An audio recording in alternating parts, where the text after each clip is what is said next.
The air in Hollister Harbor tastes like rust and old brine. It gets in your mouth, settles on your skin. Up here, on the third floor of the Cobalt block, you don't just smell the harbor, you wear it. I lean my forehead against the cool, rattling glass of my window, watching the crane lights blink across the water. They weren't steady, like stars. They were tired, mechanical blinks, keeping time with the groan of container ships easing into their berths. Down below, the streetlights cast a weak, watery yellow onto the wet pavement. It was late, maybe 9 o'clock. My second shift at the Marigold Neighborhood Legal Center had ended an hour ago, but the chill of the office air conditioner still clung to my clothes. My name is Naya Quinlan. I am 27 years old. I am a data entry clerk and, more often, a translator. Marigold is a small nonprofit crammed between a bail bonds office and a 24-hour bodega. We run on lukewarm coffee and the kind of stubborn hope that burns out fast if you're not careful. My pay is low. So low. In fact, that I work 2 shifts, 1 data entry, 1 freelance translation at night just to keep my head above the tide. The elevator in my building was stuck again. It groans like a dying man when it works and sits in heavy silence when it doesn't. I'd taken the stairs, my cheap heels clicking on the concrete steps, the smell of curry from 2B mixing with the faint, sharp odor of mildew from the walls. The paint here, a color that might have been sky blue a decade ago, was peeling in long strips, like sunburnt skin. Most of my neighbors are longshoremen, fishermen from Vietnam, welders from Poland, men who speak in short, tired sentences and smell like the sea. I crossed my small living room, which was also my dining room, and on bad nights, my office, my shoulder ached. I'm thin, the kind of thin that comes from cheap noodles and walking everywhere. I spend my days hunched over files, so I've developed this habit of clutching them to my chest like a shield. A stack of them sat on my tiny kitchen table right now, waiting for me. Depositions, intake forms, letters of hardship. My digital recorder was next to them, the little red light off. That recorder is my most important tool. It's full of the city's voices, men crying about eviction notices they can't read, mothers whispering about sons who went out for cigarettes and never came back. I record their stories in languages I barely speak, then spend hours translating them into the neat, sterile English the courts require. I am a keeper of Hollister Harbor's ghosts. My own ghost was in the room, too. A framed photo on the shelf showed my father, younger, smiling, standing on Pier 5. He was a longshoreman. Like many of my neighbors, he died 2 years ago. Workplace accident, and the report said a cable snapped, a container shifted, the paperwork was clean, but the debt wasn't. The funeral bill still sits in my top drawer, a monthly reminder of how much it costs to bury a man who worked himself to death. My mother works the night shift at the bright laundromat over on 7th, the steam and bleach chasing her home every morning. We're treading water, the both of us. People look at me and see someone weak. I see it in the way the landlord dismisses my complaints about the plumbing, the way clients sometimes look past me, searching for a real lawyer. But my eyes are good. They don't run. They learned that from my father. I turned on the small radio, hoping for music, but got the late news instead. Static, then a smooth voice talking about urban renewal initiatives. That's what they called it. On the street. It had another name. The Bureau of Urban Order, the BUO. You wouldn't find them in any government directory. They were a rumor, a whisper that traveled from the fish market to the union halls. They wore gray jackets with no badges, drove cars with no plates. The word was the BUO was working with a local crew, the Glass Jackets, to clean up the East Embankment. Cleaning up meant pushing out families who'd lived there for 50 years. It meant broken locks, sudden fires, and people disappearing from waiting lists. The news anchor moved on, his voice smooth and untroubled. He mentioned a gala, a traffic closure. He mentioned the Viscari outfit's annual contribution to the Policeman's Benevolent Fund. The name slid by like an eel in dark water. Ronan Viscari. If the BUO was a ghost, Ronan Viscari was the shadow the entire city cast. He was 32 years old. They said he ran the Viscari outfit. He wasn't a street brawler. He was the man who owned the street. He controlled the berths, the quiet gambling dens tucked behind butcher shops, the shipping contracts that fed the harbor. His name never appeared in print unless it was attached to a charity. But every longshoreman knew who decided which containers got priority. Every cop knew which blocks to avoid after midnight. They said he owned a place called the Blue Cipher, a jazz club buried in the foundations of an old bank. It was an open secret. When the sirens wailed too long on a Saturday night, the dock workers didn't go home. They went to the cipher, where the brass horns were loud enough to drown out the world's troubles. Viscari's world and mine were not supposed to touch. I believe in paper. I believe in filing motions, in statutes, in the slow, grinding power of the law. Hollister Harbor believes in something else. It believes in leverage. It believes in the man holding the bigger gun.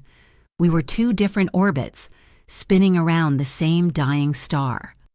I finally kicked off my shoes and started boiling water for tea. The stack of files waited. The voices on my recorder waited. Another night, another $1. Or, more accurately, another 75 cents after taxes. That's when I saw it. It hadn't been there when I left this morning at 7:30. It was a plain manila envelope, shoved halfway under my apartment door, not in the mailbox, under the door. Here, on the 3rd floor. My heart didn't race. It just stopped, did a cold, heavy lurch and started again, too slow. I looked through the peephole. The hallway was empty, lit by a single, buzzing fluorescent tube. The peeling blue paint looked sick under the light. I nudged the envelope with my toe. It was thick. I knelt, my knees cracking. My name wasn't on it. No apartment number. Just there. I picked it up. It felt heavy for its size. I locked my deadbolt, the cheap one the landlord hadn't fixed, and slid the chain across. Inside the envelope, there was no note, just a single object, wrapped tightly in black electrical tape, a USB flash drive. I turned it over in my palm.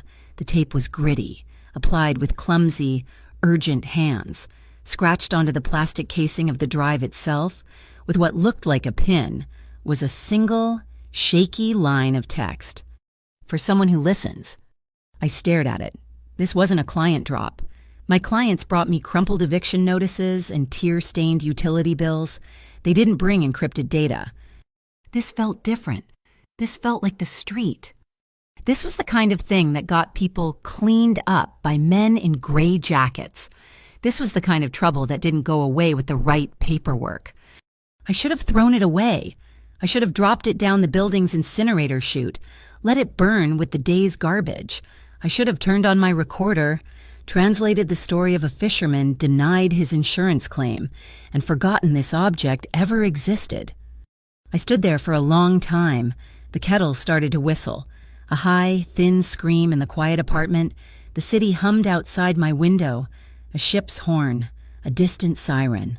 The rumble of a truck hitting a pothole on the cobblestone street below. I thought about my father. I thought about the men on my recorder, their voices asking for help from a system that didn't see them. My hands were shaking, just slightly. I looked at the little black object, wrapped in tape. I slipped it into the pocket of my purse, next to my expired pepper spray and my bus pass. It was a small choice, the kind you make without knowing why, the kind that pushes your whole life sideways, shoving you out of your safe, legal orbit and straight into the path of the kind of violence that wears a $2,000 suit and owns the night. The drive sat in my locked desk drawer at the Marigold Center all day. It felt like a small, dormant bomb. I'd spent the night in my apartment listening to the cobalt block breathe around me, the groaning pipes, the neighbors' muffled arguments, the elevator chain rattling in its shaft, and I knew, with chilling certainty, I couldn't plug that USB into my personal laptop. My home was compromised. I waited until 5 o'clock, when the last paralegal left, complaining about the bus schedule. I waited until 6:30, when the cleaning crew finished vacuuming the threadbare carpet and emptied my trash. At 7 o'clock, the building was silent, save for the hum of the server in the closet and the distant city traffic. The office felt different when empty. The fluorescent lights hummed a low, anxious note. I retrieved the drive. The black electrical tape was stiff under my fingernail as I unwrapped it. I slid the metal into the port of my desktop. My work computer was old, slow, but it was on the Marigold network, shielded by at least a nominal firewall. A single drive icon appeared. Unknown. I clicked it. One folder, inside, 2 files. The first was a spreadsheet. Thursday chord route, ducks, slacks. My blood cooled. It wasn't a spreadsheet, it was a timetable. A coordination route for the Bureau of Urban Order. My eyes scanned the columns. Zone, time, action, partner_asset. The partner_asset column was filled with the same name. Over and over, glass jackets. I scrolled down the zone column. Past peers I recognized. Past warehouses I knew were full of migrant workers. And then I saw it. Zone Cobalt Block. My home, time 0500. Action Structural Integrity Review Final. Structural Integrity Review. It was the same language they used 2 years ago, right before the old cannery on Pier 3 accidentally caught fire. It was a clean phrase, a corporate phrase for displacing 300 people before dawn. My breath hitched. This was this Thursday, 2 days from now. I clicked the second file, subjects_flagged, MP3. I put on my cheap foam headphones, the ones I used for translations, and pressed play. There was a crackle of static, then a voice. A man's voice, bored, toneless, as if reading a grocery list.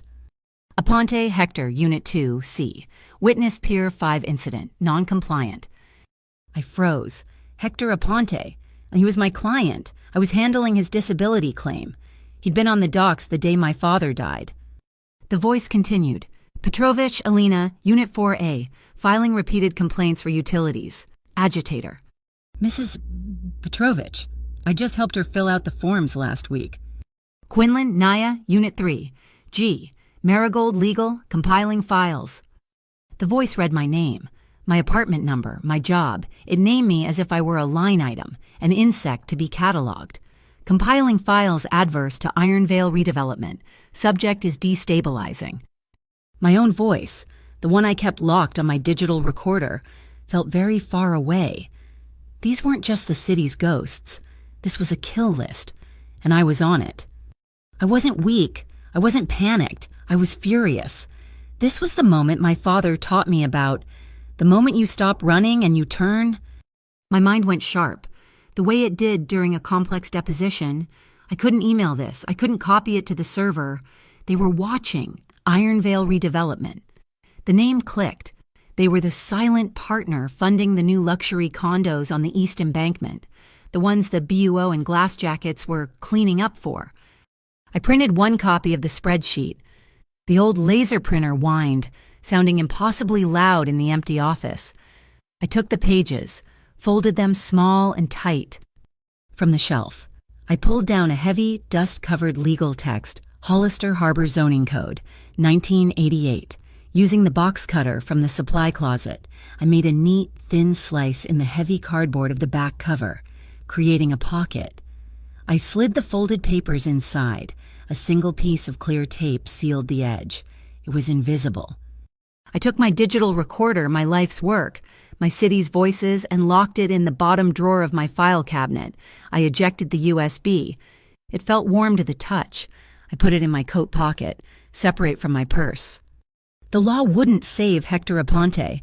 It wouldn't save Mrs. Petrovich. The law was too slow. This paper in my hand, this drive in my pocket, this was leverage. I left the office, the book tucked under my arm. The night air was cold, thick with the smell of the low tide. The subway station at Mariners Street was mostly empty. Just a few tired-looking night shift workers huddled on the benches. The tiled walls were damp, the air thick with ozone. I started down the long concrete stairs to the inbound platform. My footsteps echoed. Clack, clack, clack. Then, a second set of footsteps, heavier, behind me. I didn't turn around, I just walked faster. The footsteps sped up. 2 of them. I was halfway down the stairs when they cut me off. One moved in front, one stayed behind. They were large men, dressed in identical gray windbreakers. The words Urban Order were stitched in white thread on the chest. No badges, no name tags, no numbers. They had the same hard, empty eyes I'd seen on cops who'd given up. "Ma'am," the one in front said. His voice was flat. "We need to perform a routine check of your bag."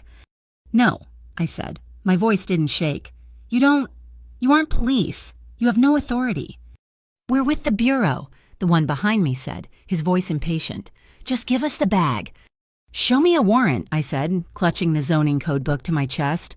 "I know my rights." The first man smiled. It was a cold, thin expression. "Rights are for people who file the right paperwork, lady. We're here for the other paperwork." He reached for my purse. I twisted away, pulling back. The second man, the one behind me, grabbed my arm. His grip was instant, like a steel trap. He didn't punch me. He didn't have to. He just twisted my wrist. A sharp, blinding flash of pain shot up my arm. I cried out, a short, sharp gasp. My fingers went numb. The zoning book clattered to the steps. My coat pocket gaped open. The USB drive, the small black rectangle, fell out. It hit the concrete landing with a dry clack and skittered, spinning toward the edge of the platform. We all froze, watching it. That's when the car arrived. It didn't screech to a halt, it just appeared, sliding into the bus lane at the base of the stairs, a long, black sedan, the kind that costs more than my apartment building. It was silent, heavy, and absolute. The windows were so dark they looked like polished obsidian. The back door opened. A hand emerged, encased in a glove of soft black leather. The hand didn't wave, it beckoned. The 2 BUO agents looked at the car, and for the first time, I saw something in their eyes. Not fear, not yet, uncertainty. The man who held my wrist loosened his grip, distracted. It was all I needed. I yanked my arm free, lunged for the USB, and scrambled down the last few steps. "Get her!" one of them shouted. I didn't look back. I threw myself into the dark, open car. The gloved hand clamped onto my jacket, pulling me in. The door slammed shut with a heavy, pressurized thud that sealed out the world. The car was already moving. I landed in a heap on the plush leather seat. The car didn't lurch. It flowed, the driver, visible only as a silhouette behind a partition, cut the wheel. He took a hard right onto a one-way street, then an immediate left into an alley I didn't even know existed. I looked back through the tinted rear window. The 2 BUO agents were standing at the bottom of the stairs, breathless and furious. One of them was on his phone, shouting into it. Just then, a massive container ship in the harbor let out a long, deafening blast from its horn.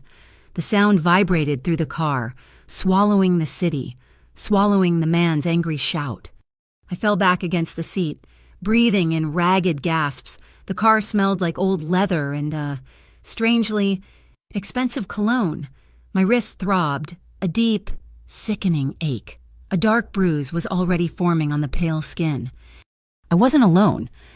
There was a man sitting in the shadows of the other seat, watching me, and he was perfectly still. He wore a dark wool overcoat, cut so perfectly it seemed sculpted to his shoulders. I couldn't see his face clearly in the dark, only the faint reflection of the dashboard lights on a pair of immaculate cufflinks. He didn't say anything. He just watched me as I cradled my wrist, fighting back tears of pain and anger. Finally, the car emerged from the alley and settled into the steady flow of night traffic. "I am Ronan Vascari," he said. The name dropped into the silence of the car like a block of ice. I stopped breathing.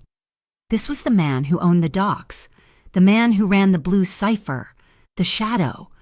His gaze wasn't on my face, it was fixed on my hand, on the dark, ugly mark left by the BUO agent. His stillness was terrifying. It was the calm of a predator, the absolute lack of wasted motion. He leaned forward, just slightly, Bringing his face into the dim light, his eyes were dark, and they held no pity. They held something sharper, analysis. His voice was quiet, not raised, not angry, but low and heavy with a cold, precise weight. "Who did this to you?" The question hung in the air. I swallowed, the taste of rust and adrenaline in my mouth. My voice was shaky, but I kept it level. They weren't police. They had jackets. They said they were BO. Ronan Vescari nodded, as if I'd just confirmed something he already knew. "The BO is a sign hanging on a ghost," he said, his voice smooth. "They sweep, and they disappear." His eyes lifted from my wrist to my coat pocket, where my hand was now clutching the USB drive. "The drive," he said. "It wasn't a question." I tightened my grip. I had just escaped the BO. I would not hand their secrets over to the outfit. It belongs to my clients. It's evidence. A muscle in his jaw tightened. For a second, I thought he would take it from me. He was, after all, Ronan Vescari. Instead, he gave a short, sharp nod. He leaned back into the shadows. He tapped on the glass partition. "Marius," he said to the driver, "take the Sawmill District route. We're going to the Blue Cipher." The car turned, heading deeper into the industrial heart of Hollister Harbor. The rain started. That cold harbor rain, hitting the armored glass, it streaked down the windows, blurring the neon signs and the tired streetlights. It was washing the streets clean, erasing the traces of the chase. It was the same way. I realized an empire erases its mistakes, and I was sitting right next to the emperor. The black sedan didn't stop at a curb. It eased into a service alley off a cobblestone street, the engine a low hum that was more of a vibration than a sound. The alley smelled of wet brick and, faintly, of roasted coffee. Marius Cade, the driver, was out of the car before I could find the handle, his tall frame moving with an unnerving, silent efficiency. He opened my door. Ronan Vescari emerged from his side. He didn't offer me a hand, didn't look to see if I was following. He just expected it. I scrambled out, my legs stiff, one hand clutching the heavy zoning codebook, the other pressed protectively over my coat pocket, feeling the small, hard shape of the USB drive. The entrance to the Blue Cipher was a single, unmarked steel door, painted a matte black that absorbed the dim alley light. Marius pressed a spot near the frame. There was no visible button, and a heavy thud echoed as a magnetic lock released. He pulled the door open. The alley had been quiet. Just the sound of the rain and our footsteps. The moment the door cracked, the music spilled out. It wasn't the thumping, aggressive sound of a nightclub. It was warm. It was alive, a deep, walking bass line. The sound of a snare drum being brushed, not beaten, and a trumpet. That trumpet, it sounded like a man telling a long, sad story. We stepped from the cold alley into a short, carpeted hallway. The sound grew richer. Ronan Vescari walked past me, not looking back. I followed him through a heavy velvet archway, and the city fell away. The Blue Cipher was beautiful, and it was a lie. The light was all amber, coming from low sconced lamps that made everyone look better than they were. The floors were dark wood, polished so highly they reflected the lights like a calm harbor at midnight. Small, round tables were filled with people, their faces half lost in intimate shadows. They were dock workers in clean shirts, women in simple dresses, a few men in suits that were expensive, but not as expensive as Vescari's. They were all talking, but the acoustics of the room swallowed their voices, blending them into a murmur beneath the band. The band was on a small, raised stage playing Autumn Leaves. The trumpet player, a man with skin like polished mahogany and eyes closed in concentration, held a note that made my chest ache. He opened his eyes as we passed, his gaze sliding over Ronan, then landing on me. He saw my face, saw my bruised wrist. He didn't miss a beat. Ronan didn't stop. He moved through the crowd like water, people shifting aside without seeming to notice him. He led me past the long, glowing bar, through another velvet curtain at the back, and the sound of the club dropped to a distant, muffled heartbeat. He opened a door. The room was silent. It was like stepping inside a vault. The walls were covered in thick, padded gray velvet, swallowing every echo. A single, heavy lamp on a dark mahogany desk cast a pool of amber light. It was an office, but it felt more like a confessional. He didn't tell me to sit.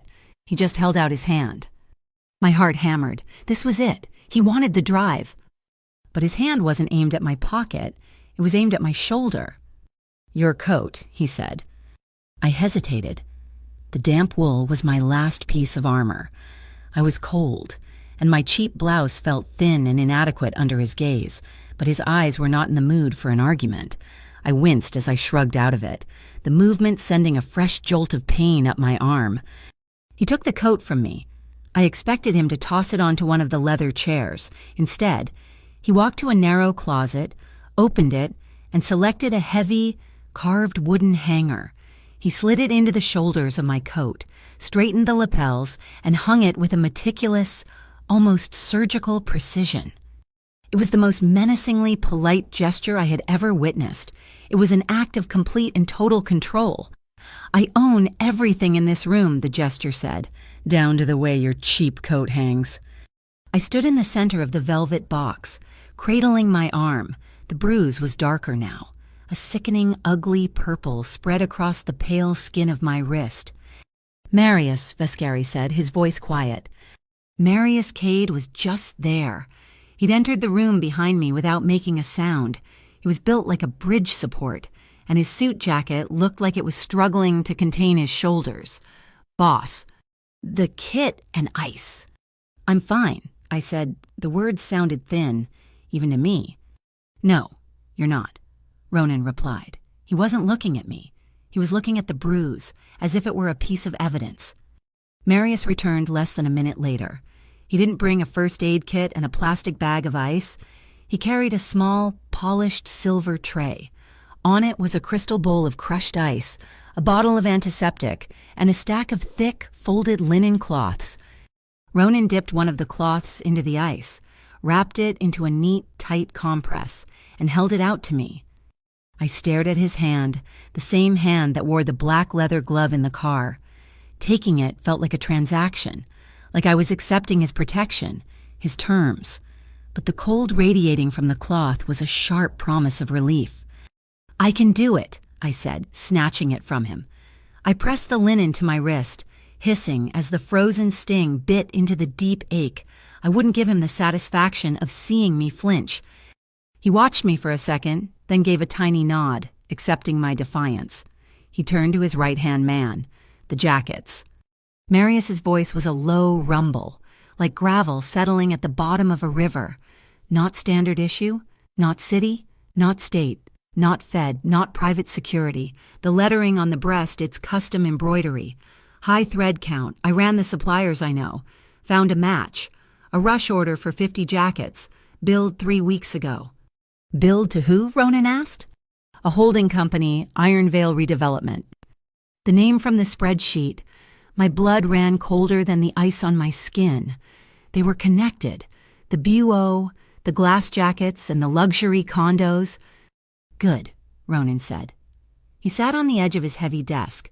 Not behind it. It wasn't a desk job. It was a command post. He picked up an old-fashioned, heavy black rotary phone and dialed a single digit. "Get me the night supervisor at Port Logistics," he said. A pause. "I don't care if he's sleeping. Wake him."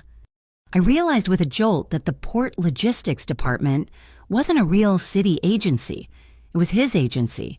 It was the Vescari name for the men who handled problems on the docks. His voice dropped, becoming flat and hard. "We have an unsanctioned action on the East Embankment. The ghosts are out, yes. The BUO, they're working with the glass jackets. I want a full spectrum analysis of every Iron Vale manifest from the last 6 months. Find me their leverage and find out who gave the glass jackets clearance to move north of Pier 10. He listened, his face hardening, then unauthorized them immediately. He hung the phone up with a heavy, final click. The silence of the velvet room rushed back in, broken only by the faint, distant rhythm of the jazz. He turned his full attention to me. "You're Naya Quinlan," he stated. "Apartment 3G, Cobalt Block. Marigold Legal Center. He knew, of course he knew. He hadn't just saved a random woman. He had known exactly who I was when that car door opened. "They want this," I said, my hand instinctively going to my pocket. "The USB drive." "What's on it?" "Evidence," I said. "A timetable, a list of names." "Show me." I hesitated. He was the other side of the same violent coin. The bureau used phantom badges. He used his family name. What was the real difference? "It belongs to my clients," I repeated, the legal phrase sounding hollow and weak. "Your clients," he said, "are scheduled for a structural integrity review at 5 o'clock in the morning. Your evidence won't mean much when they're standing on the street watching a wrecking ball. The law is a slow ship. Miss Quinlan, the harbor is a fast tide." He was right. I hated him for being right. I didn't have my office computer. I can't show you the spreadsheet, but there's an audio file. I thought of my recorder, locked in my desk, but I'd been smart. I'd emailed the MP3 to my own encrypted account and downloaded it to my phone. I pulled out my phone. My fingers were clumsy. Shaking from the cold and the adrenaline, I found the file, subjects_flagged MP3. I pressed play. The bored, toneless voice of the unknown man filled the small, silent room. "Aponte Hector, Unit 2C, witness Pier 5 incident, non-compliant." Ronan Vascari's expression didn't change. He was made of stone. He just listened. "Petrovich, Alina, Unit 4A, filing repeated complaints for utilities. Agitator." "Quinlan, Naya, Unit 3, G, Marigold Legal. Compiling files adverse to Iron Vale redevelopment. Subject is destabilizing." The list went on. My neighbors, my clients, my city's ghosts, all given a name and a reason to be erased. Then, a new section started. The voice said, "Zone clearance pending Meridian Wharf Residential." It was the first time I saw him move. He didn't just stiffen. His entire body snapped to a new level of attention. His eyes, which had been cold and analytical, suddenly had a spark in them, a dangerous, white-hot spark. "Stop!" he commanded. I hit pause. The silence was absolute. "Meridian Wharf," he said, almost to himself. He stood up from the desk. "They're not just cleaning up the embankment. They're making a move on my territory." He looked at me, and the entire equation of the room shifted. This was no longer about him saving a civilian. This wasn't about my legal files. This was about his people. The residents of Meridian Wharf, they were under the Vascari outfit's protection. The bureau had just drawn a line. "Marius," Ronan said, his voice clipped. "Have the car brought back. I'm escorting Miss Quinlan home." No. The word was out of my mouth before I could think. Ronan turned his head, slowly. He raised one perfect eyebrow. "They will be back for you." "They'll be watching for me," I countered, my pulse hammering in my throat. If I go back to the Cobalt block, I'm painting a target on my door, and on Hector Aponte's door, and Mrs. Petrovic's. I can't go home. They're expecting me to. "You can't stay on the street." "No," he said, flatly. "You won't last an hour." "I'm not going to—" "Tomorrow morning, at 9 o'clock, I'm going to the 7th Canal Court. I'm filing for an emergency injunction. I'm using the spreadsheet, the audio, and my affidavit about the attack." He almost smiled. It was a cold, dry, humorless twitch of his lips. "An injunction? You're going to wave a piece of paper at men who don't have names." "It's the weapon I have," I shot back, gripping my bruised wrist. He stepped closer. Didn't touch me, but his presence crowded the air, pushing the oxygen out of the room. "They put their hands on you once. They did it because you were alone, and you were unprotected. You just refused my protection. So, tell me, Miss Quinlan." His voice dropped to that low, dangerous level again. "How do you choose to not get touched again?" I held his gaze. I would not look away. "I don't choose. I act. They want the drive fine. They won't find it on me tonight, but they will find me in court tomorrow. I needed a sanctuary, just until morning. I won't go home, and I won't go with you, but this place your club." I looked around at the velvet-lined walls. It's safe, isn't it? They wouldn't dare follow me in here. I was offering a truce, a temporary one. I was asking for asylum. Ronan studied me. The silence in the room stretched out, pulled taut as a piano wire. The faint sound of the trumpet from the main room bled through. A mournful, lonely sound. There was a tall, gold-framed mirror leaning against one wall, left over from some previous decor. I saw our reflection in the dim, amber light. I looked small, pale, and furious. My cheap blouse wrinkled, my hair damp from the rain. He was a pillar of darkness, immaculate, solid, and unmovable. Our eyes met in the glass. I didn't see pity. Pity is for victims. I saw respect. It was cold, it was sharp, and it was terrifying. He was recognizing a fellow fighter, even if my only weapon was a stack of paper. "We have guest rooms," he said finally, breaking the spell. "Upstairs, for visiting musicians. You can stay for the night." He turned to his desk, opened a silver card case, and pulled out a single, heavy black card. He didn't write on it. It was embossed with gold lettering, Vescari Direct, and a 10-digit number. He slid it across the polished wood. "When you file your injunction," he said, "it won't be enough. The law sometimes it needs a door held open for it. That's the number for the man who opens doors faster than a court order." I picked up the card. The edges were sharp, the cardstock thick as a credit card. "Marius will show you to the room," he said. It was a dismissal. I nodded, clutching the linen compress, the zoning code book, and now his card. I turned to leave. "Miss Quinlan?" I stopped at the door, my hand on the brass knob. "If they find you," he said. He had turned his back to me and was looking at a large, framed map of the Hollister Harbor docks on his wall. "If they so much as breathe on you before you get to that courthouse—" He turned his head just enough to catch my eye. "I will ask that question again, and I will not like the answer." I didn't need him to finish the thought. I knew exactly what it meant. I left the room, following Marius's broad back into the hallway.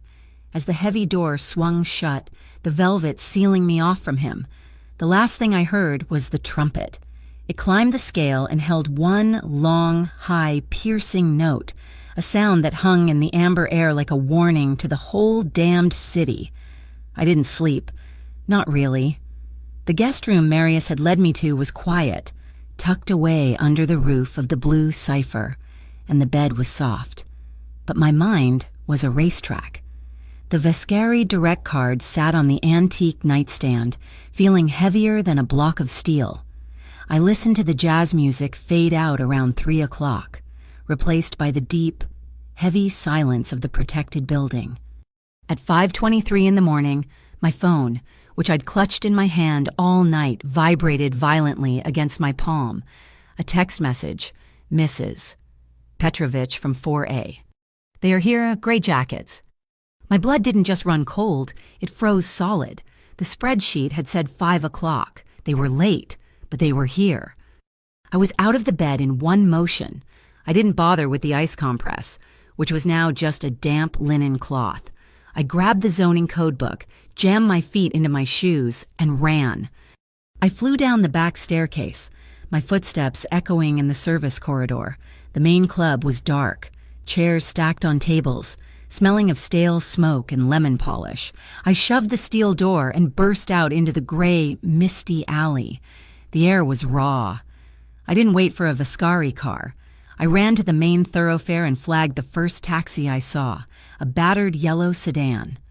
"Cobalt block, corner of Mariner and 7th, fast," I snapped, shoving a $10 bill through the partition before he could even ask.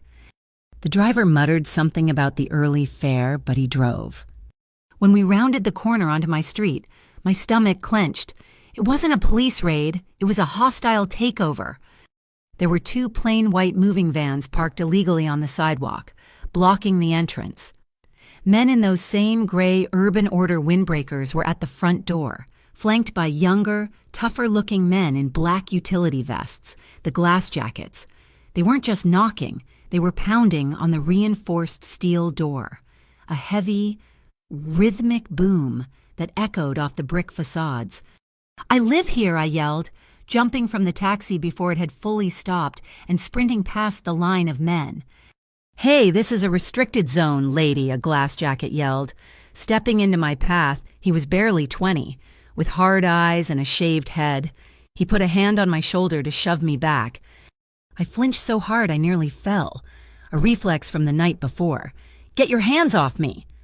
"Let her pass!" A voice snapped. It was Hector Aponte from 2C standing in the lobby doorway, his face pale but set. The lobby was chaos. My neighbors were huddled by the mailboxes in their bathrobes and pajamas. 2 BO agents were pinning Mr. Henderson, the janitor, against the wall. "Structural inspection, everybody out now," one of them was yelling. I ran for the stairs. My door, apartment 3, G. It was sealed. A huge, bright orange sticker had been slapped across the door and the frame. "Condemned structural hazard. Do not enter." They had locked me out. The law, my paperwork, my files, all of it was inside. Then I saw Elo Vega. He was 19, worked the night shift at the fish market, and lived with his aunt in 2F. He was a good kid, a BO agent, a thick-necked man with a face like cured leather, had impressed against the rattling elevator cage. "Where is it, kid?" the agent was hissing, his voice low and menacing. "We know you move product for the wharf rats. Just give us the stash, and we'll let you walk." I don't know what you're talking about," Elo's voice cracked. He was shaking, terrified. "We can hold you for 24 hours, the agent said, leaning in. 48. We can hold you until you grow mold in a cell. Kid, just give us a name." My blood boiled. This wasn't an eviction, it was a shakedown. They were using the structural integrity review as a cover to perform illegal searches, to plant evidence, to manufacture the crime ring story they would need to justify this. The injunction I'd planned to file at 9 o'clock felt like a useless, distant dream. The fire was now. I backed into the stairwell, my heart hammering so hard I could feel it in my throat. My hands were shaking.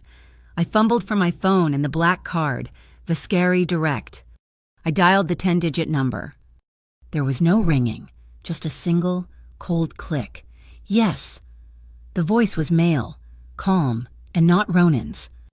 "This is Naya Quinlan," I said, my voice a desperate whisper. "I'm at the Cobalt block. They're here. The Buo, the glass jackets. They've sealed my apartment. They're intimidating my neighbors. They're holding a 19-year-old kid, Elo Vega."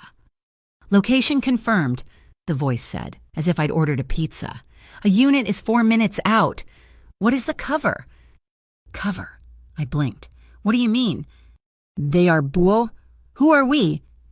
My mind raced, trying to think like they did, like he did. "Paper, authority, building safety," I whispered.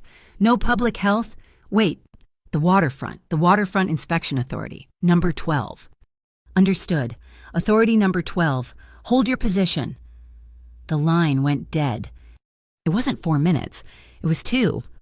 A heavy-duty panel van, painted a dull, municipal white, turned the corner and pulled smoothly into the bus stop. It didn't look like an outfit vehicle. It looked like a city utility truck. The logo on the side read, "Hollister Harbor Community Welfare Outreach" in boring, official blue letters. Marius Cade got out of the driver's seat. He wasn't wearing his impeccable suit. He wore dark work trousers, steel-toed boots, and a heavy canvas jacket. He carried a battered metal clipboard. 4 other men, all built like him, piled out of the back. They looked like union foremen, the kind of men who'd been arguing about safety regulations on the docks for 30 years, annoyed, overworked, and not impressed. Ronan Viscari was not with them. This wasn't his stage. This was logistics. The BUO agent who was harassing Elo looked up as the group entered the lobby, their boots heavy on the linoleum. "This is a restricted operation. Identify yourselves." Marius just stared at him. It was a look of profound, bureaucratic boredom. "We got an emergency dispatch," Marius rumbled, his voice like gravel. "Reports of unsanctioned personnel impersonating city inspectors and harassing tenants. This is an active waterfront inspection zone." "We are the inspectors," the BUO agent snapped, flashing his laminated, nameless ID. "That's cute," Marius said. He shoved his clipboard toward the agent. "This is a cease and desist memorandum from the Waterfront Inspection Authority, number 12, signed this morning. It supersedes your whatever that is. It cites gross procedural violations under the Harbor Safety Act of 1953. You're compromising an active investigation." The agent stared at the paper. It was beautiful. It was printed on thick, heavy bond. It had 3 different colored stamps on it, and a signature at the bottom that was completely illegible and looked incredibly official. It was a magnificent, perfect fabrication. "I've never heard of Authority Number 12, eh?" the agent said, his voice losing its edge. This was my cue. I stepped out of the stairwell, my own legal papers clutched in my hand. "I have," I said. My voice was sharp, cutting through the tension. "The authority for number 12 oversees all pre-war residential structures bordering active shipping lanes, like this one. Your structural review is invalid. You failed to file notice with their office 72 hours in advance, as required by statute." The bureau agent looked at me, his eyes narrowing. He looked at Marius, who hadn't blinked. He looked at his own men, who were just thugs in windbreakers, and he looked at Marius's men, who had quietly, almost lazily, positioned themselves by the lobby exits. It was a battle of bureaucracy, a war fought with paper and rubber stamps, and our fake documents were simply better than their fake documents. "This isn't over," the agent hissed at me. He snatched the clipboard, shoved it back against Marius's chest, and jerked his head at his team. "Pack it up, we're done here." The glass jackets evaporated first, melting back into the morning mist. The bureau agents piled into their vans, their faces dark with anger. They slammed the doors and sped off. They left the condemned stickers on our doors. The lobby was suddenly, deafeningly silent. Ilo Vega slid down the elevator cage and sat on the floor, his head in his hands. Marius Cade turned to the small, terrified crowd. "Listen to me," he said, his voice projecting easily. "They will be back. This building is not safe. We are moving you, temporarily." "Moving us where, Mrs.?" Petrovich demanded, her arms crossed. "A secure location," Marius said. "The blue cipher. We have a safe level in the basement. It's warm. There's food. You will be protected." The community welfare van wasn't just a prop. The back was loaded with thick wool blankets and steaming thermoses of coffee. It took us an hour. We went door to door, gathering the residents who had been named on the list and anyone else who felt threatened. We took Hector Aponte. We took Elo and his aunt, in all 15 people, carrying hastily packed duffel bags and pillowcases. The blue cipher safe level was the old bank vault, the original one, from when the building was a savings and loan. The walls were 3 feet thick, solid concrete, but Vescari had turned it into a shelter. It was carpeted. The same warm, amber lamps from the club upstairs glowed, making the space feel secure, not sterile. Cots were stacked against one wall. Marius set up a small television in the corner. The local noon news was just starting. My own face stared back at me. Not me, but my building. A local reporter was standing on the street I had just fled. The camera was zoomed in tight, hiding the fact that there were no police cars, no fire trucks. The chyron at the bottom of the screen read, "Bureau disrupts major crime ring in Harbor District." "Authorities say the Bureau of Urban Order," the reporter read, her voice earnest, "acted on a tip this morning, successfully clearing a building used as a hub for narcotics and weapons trafficking linked to the Meridian Wharf." I was shaking. It was a cold, violent tremor that started in my knees. They weren't just evicting us. They were erasing us. They were branding us as criminals, so that when we screamed, no one would listen. "They're lying," Elo whispered, his eyes wide. "They're just lying." "Of course they are," Marius said from behind me. "That's the play. By the time you prove you're not a criminal, your home is already a hole in the ground." He looked down at me, his face impassive.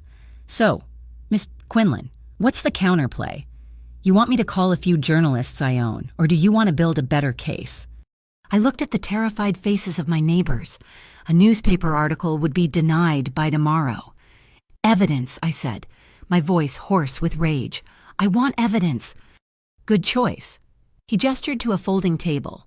On it sat a military spec, rugged laptop. Copy the drive, everything. I spent the rest of the day in that vault. The faint, muffled sound of a saxophone practicing scales drifted down from the club above. I plugged in the USB and made 3 separate, encrypted copies. I took depositions from Hector and Mrs. Petrovich, writing down their testimony on legal pads Marius provided. Night fell. The club upstairs came to life. The deep, walking bass line of the jazz band became a low, steady vibration in the concrete floor, a comforting heartbeat. I was on my 5th cup of coffee, outlining a civil liability suit, when the heavy vault door swung open. The music from the club rushed in for a moment, a bright, fast trumpet solo, and then was muffled as the door closed. Ronan Vescari stood there. He was in a perfectly tailored black suit, his tie loosened by a fraction of an inch. His dark hair was damp, and he smelled faintly of the cold night rain and the salt of the harbor. He didn't look like he'd been in an office. He looked like he'd been on the docks, walking his territory. He didn't look at me. His eyes moved slowly, methodically across the room. He assessed every person. He noted Elo, asleep on a cot. He noted Mrs. Petrovich, arguing over a hand of gin rummy with one of Marius's men. He noted Hector, sitting alone, staring at the wall. His gaze was a silent inventory. He was counting his assets. Only when he was satisfied that the room was secure, that his people were accounted for, did his eyes finally land on me. He walked over to my table, his footsteps silent on the carpet. He looked down at the organized chaos of my legal pads, the laptop, the USB drive. I stood up, my muscles aching. The bruise on my wrist was a dark, ugly galaxy, but the swelling was down. He looked at my face, then my arms, and he was checking for new marks. "Who touched you this morning?" he asked. The same question as the night before, low, cold, and absolute. I met his gaze. My throat was dry. "No one," I said. "They didn't dare." A flicker of something approval maybe passed through his dark eyes. He gave a single, sharp nod. "Good." He turned to Marius, who was waiting by the door. The jazz music upstairs swelled, the drums and bass hitting a rhythm. The sound was just loud enough to mask a quiet conversation. "The glass jackets are getting bold," Ronan said, his voice dropping so only Marius and I could hear. "They think Iron Veil's paper shields them from me." "What's the order, boss?" Marius asked. "The port," Ronan said. "They're moving their product through Pier 4, but they use the Bridge Street lift bridge to get to their warehouses in the Sawmill District. I want Bridge Street closed." "For how long?" Ronan looked at me, then back at Marius. "An unscheduled mechanical failure. A catastrophic one. Block the lift mechanism. I want that bridge stuck in the up position for the next 24 hours. Cut off their supply line. Let them sit on their product. Let's see how brave Iron Veil is when their logistics snap." He looked back at my table, at my legal pads. "You fight your war with paper, Miss Quinlan," he said. "I'll fight mine with steel." He turned and walked out, the vault door sealing shut, leaving us with the blankets, the coffee, and the muffled, protective heartbeat of the jazz. The adrenaline didn't just fade. It fell off a cliff, leaving a void. It was past 2 o'clock in the morning. The last of the thermoses had been emptied. Elo and his aunt were asleep, huddled under 2 wool blankets. Mrs. Petrovich had finally stopped whispering angrily, her breathing deep and regular. Hector Aponte was staring at the curved concrete ceiling, but his eyes were glassy with exhaustion. Marius and his men had been godsends, creating order from chaos, but now they were gone, posted as guards at the entrance far above us.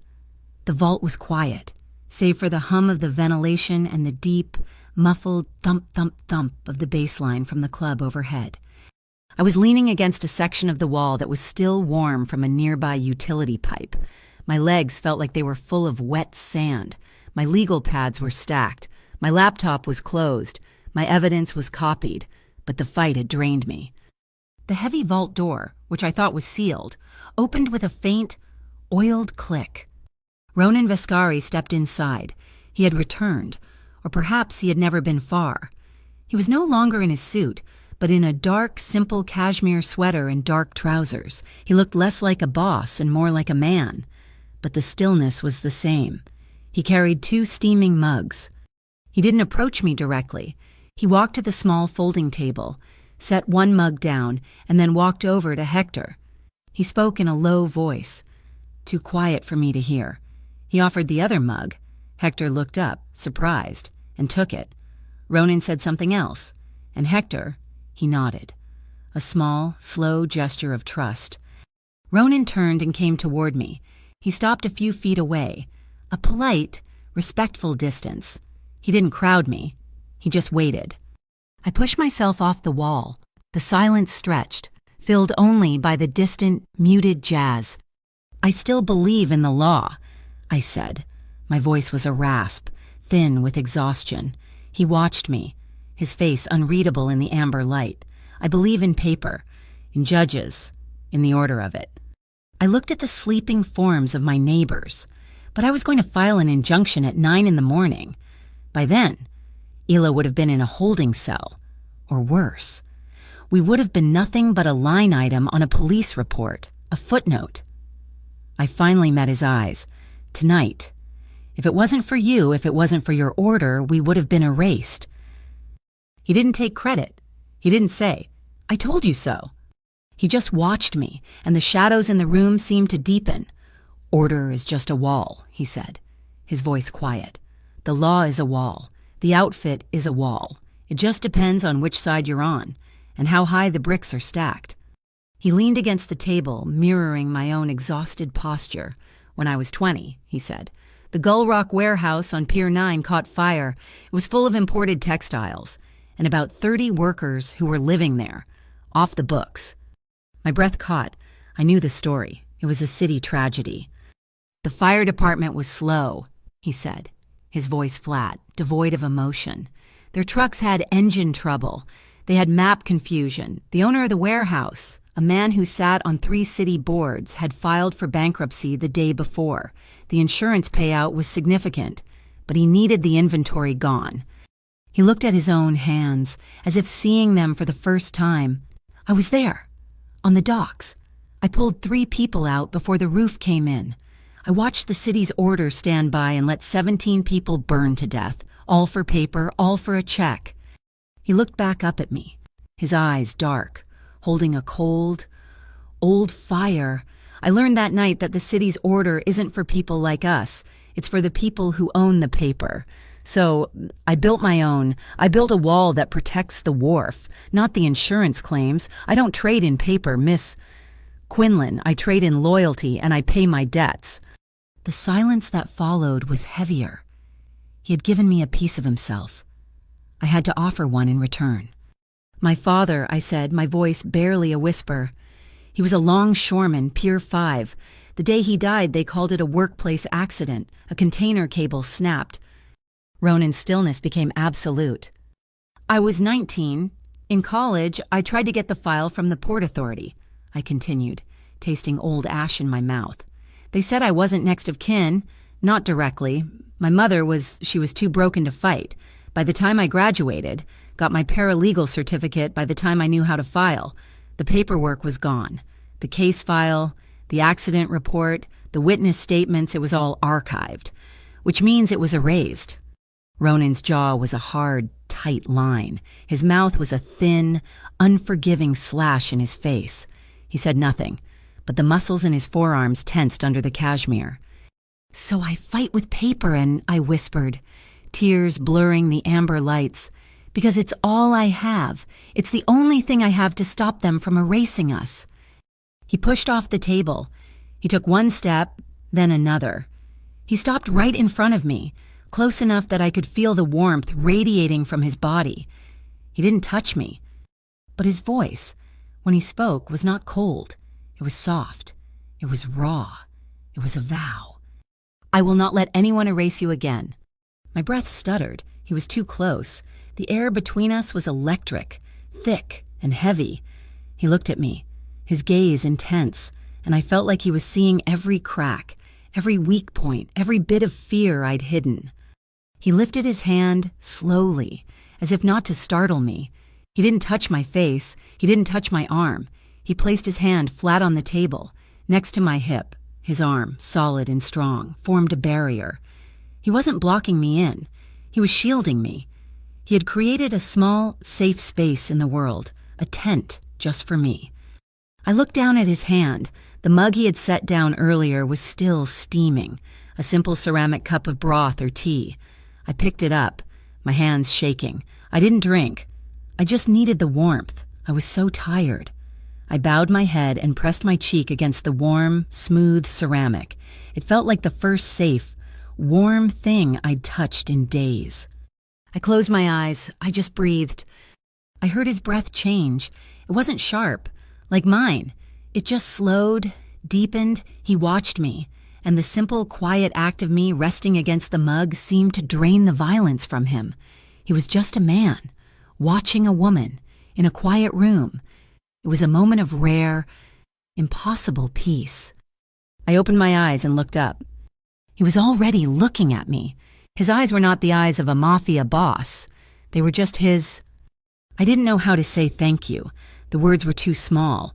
So I leaned forward, just a little, a half step, a question.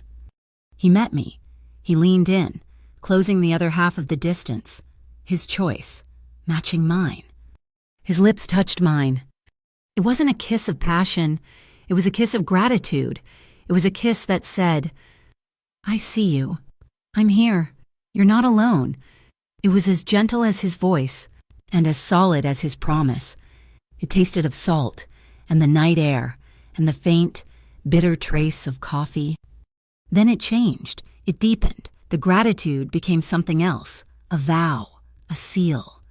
His other hand came up, landing on my back. It was warm, solid, a shock of heat through my thin blouse. His fingers were splayed, a firm, protective pressure. But his hand stopped. Resting in the center of my back, it didn't stray lower, it didn't pull me or grab me, it just held me, supported me. It was the most respectful and the most intense touch I had ever known. My heart hammered against my ribs, a wild bird in a cage, and I was sure he could feel it. From far upstairs, the trumpet player hit a high, soaring, mournful note. It was a sound that climbed and climbed until it broke. We pulled apart, just enough to breathe. His forehead rested against mine. His eyes were closed. Our breath mingled in the small space between us, warm and damp. I was wearing my old wool coat again, clinging to it for warmth. It was still damp from the morning rain. He eased it from my shoulders, letting it slide down my arms, and it pooled on the floor. His gaze dropped to my wrist. The bruise was a dark, ugly masterpiece of purple and blue. His fingers, the ones that had been so careful on my back, hovered over the skin. He didn't touch. He just brushed the air above it. Then, his thumb, just the pad of his thumb, traced the very edge of the bruise. It was the lightest touch imaginable. A question, a ritual. May I? I gave a small, almost imperceptible nod. There was a low wooden step built into the side of the vault, a relic from its bank days. His hands moved to my waist. They were firm, sure, and impossibly gentle. He lifted me as if I weighed nothing and sat me on the step, so our faces were level. He leaned in again, and this time, the kiss was not hesitant. It was deep. It was restrained, but it was hot. It was a man who knew exactly what he wanted, but who was willing to wait, to earn it. It was every promise he'd made, every silent observation, all translated into a single, overwhelming pressure. The amber light of the vault coated his skin, his hair, making him look like something sculpted from honey and shadow. He pulled back, his lips brushing my ear. His voice was a low, rough whisper. "Here," he breathed. "You are safe." I turned my head, my own lips finding the line of his jaw. I had to answer. I had to give him the truth. "No," I whispered back, my voice shaking. "With you, I am strong." He made a sound, a low groan deep in his chest, his arms wrapped around me.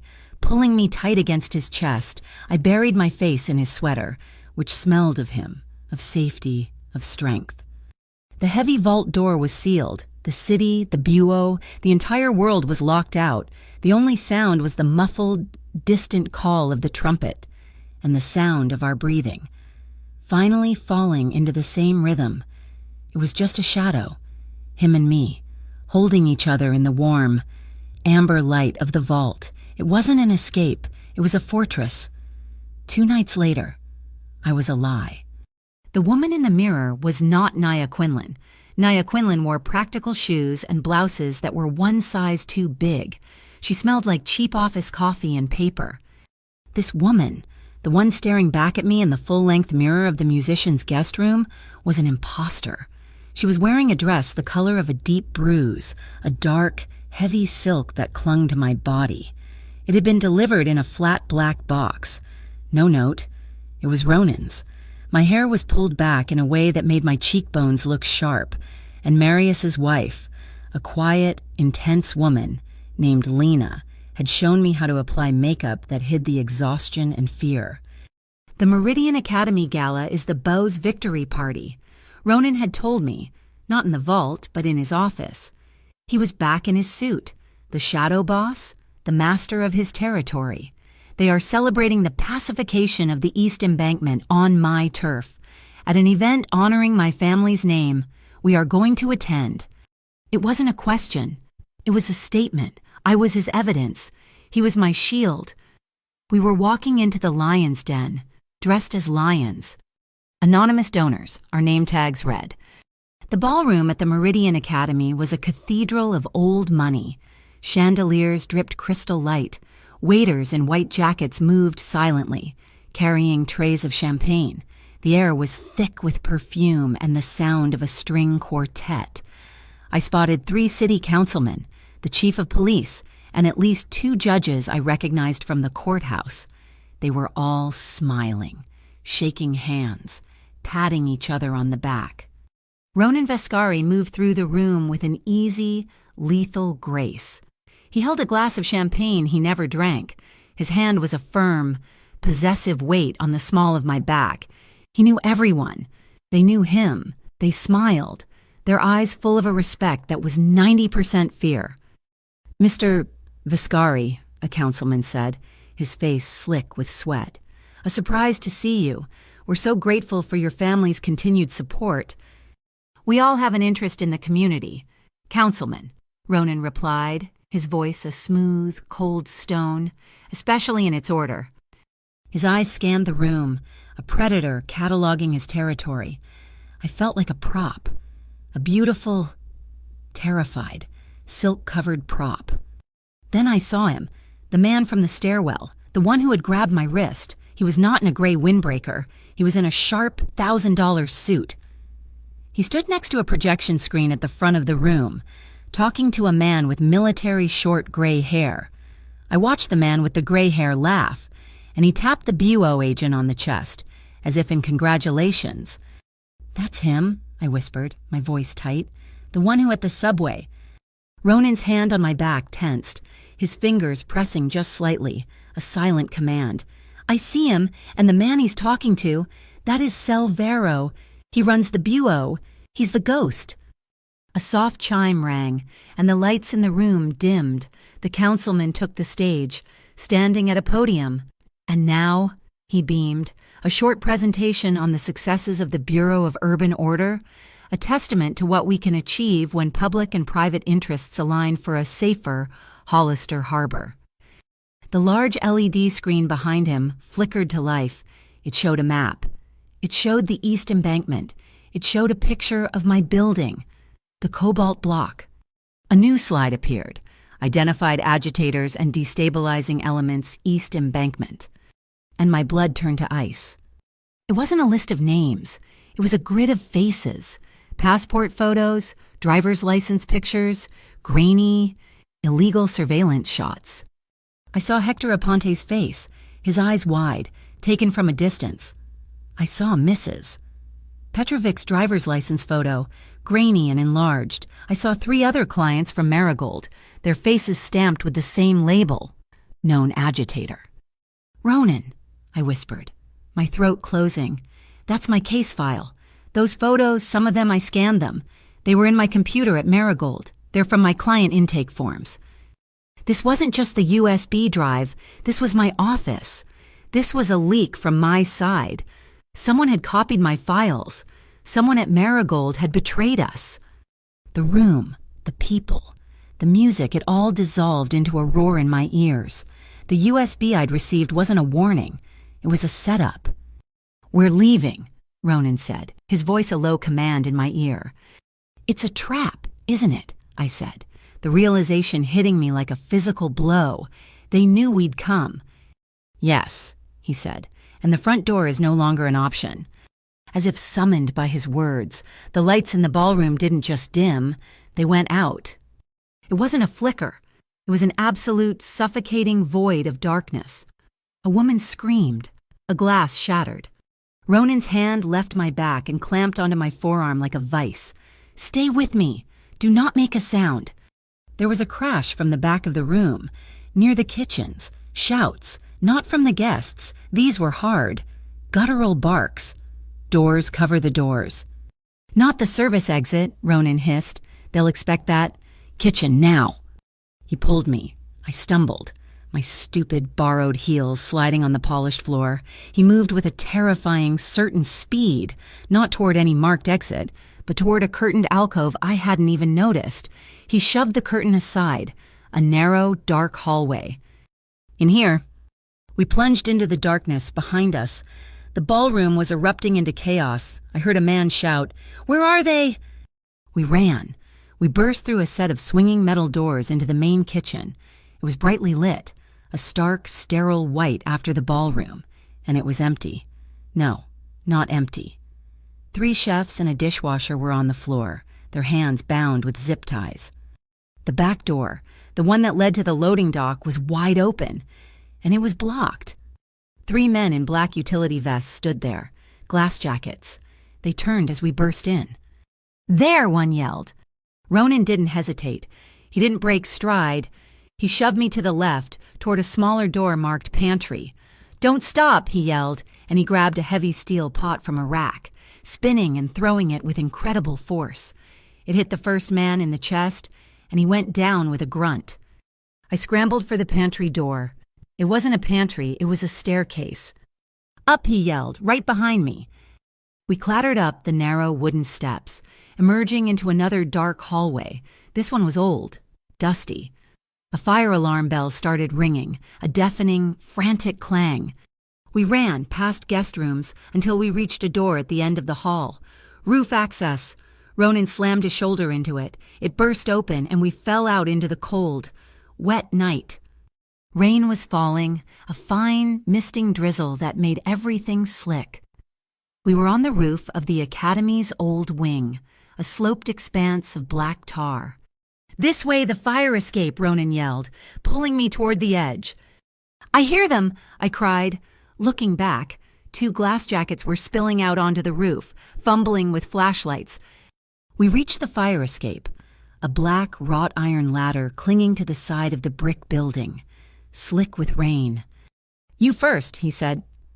I swung a leg over the parapet, my silk dress snagging. I felt the thin heel of my shoe find the first rung. It's slippery. "Go! Don't look down! Go!" I went, my hands gripping the cold, wet metal, my feet fumbling for each rung. I was halfway down the first section when I heard a grunt from above me. I looked up. A glass jacket had reached Ronan. They were struggling at the edge of the roof. "Ronan?" He shoved the man back, then swung his own body over the edge onto the ladder. "Move, Naya!" I scrambled down. I reached the first landing, a small iron platform, and looked down at the next ladder. It was steep, a 20-foot drop to the next roof. I hesitated. My heel slipped. I cried out, my foot plunging into empty air. I fell forward, my stomach hitting the iron railing. My arms windmilled, and I felt myself pitching over the edge. A hand shot out and grabbed the back of my dress, yanking me back so hard I choked. It was Ronan. He dropped the last 10 feet, landing behind me on the tiny platform. He pulled me back against his chest. "I have you." At the same time, I heard a sound, a sharp, tearing rip, and Ronan's breath hissed in through his teeth. The man on the roof, the glass jacket, wasn't trying to shoot. He had a long, metal pry bar. He'd swung it down, aiming for Ronan's head. Ronan had twisted, pulling me out of the way, taking the blow himself. The metal bar had snagged his suit jacket, tearing the expensive fabric and raking across his back. I felt a sudden, wet warmth spread against my shoulder. He was bleeding. "Go," he grunted, pushing me toward the next ladder. "Now." We didn't have time to argue. We scrambled down, faster this time, my fear overriding the slick metal. We dropped onto the roof of the adjoining building, a flat expanse of gravel and tin. Behind us, another sound, a heavy thump hiss. I looked back. Marius Cade was on the roof we'd just left. He had come from somewhere else. He threw a small canister, which erupted in a thick cloud of gray smoke, obscuring the fire escape. "He's buying us time," Ronan said, his voice strained. He was clutching his side. No, his back. "You're hurt," I said stupidly. "We run," he said. We ran. We sprinted across the slick tin roof, leaping over ventilation ducts. The rain was harder now, cold and sharp. And then I heard it, the sound that turned my blood to ice. Thwop, thwop, thwop. A helicopter. A searchlight snapped on, a brilliant, terrifying cone of white that sliced through the darkness, hitting the roof where Marius had thrown the smoke. "Down," Ronan yelled, tackling me behind a massive air conditioning unit. We huddled, panting, the rain and the rotor wash beating against us. The helicopter was low. It had no markings, no police, no city, no media. A voice, amplified by a loudspeaker, boomed over the city. "Target is on the roof. I repeat, the bird is in the cage." I looked at Ronan. His face was pale, streaked with rain. "They herded us," I whispered. "This whole thing, the gala, the lights, they wanted us on this roof."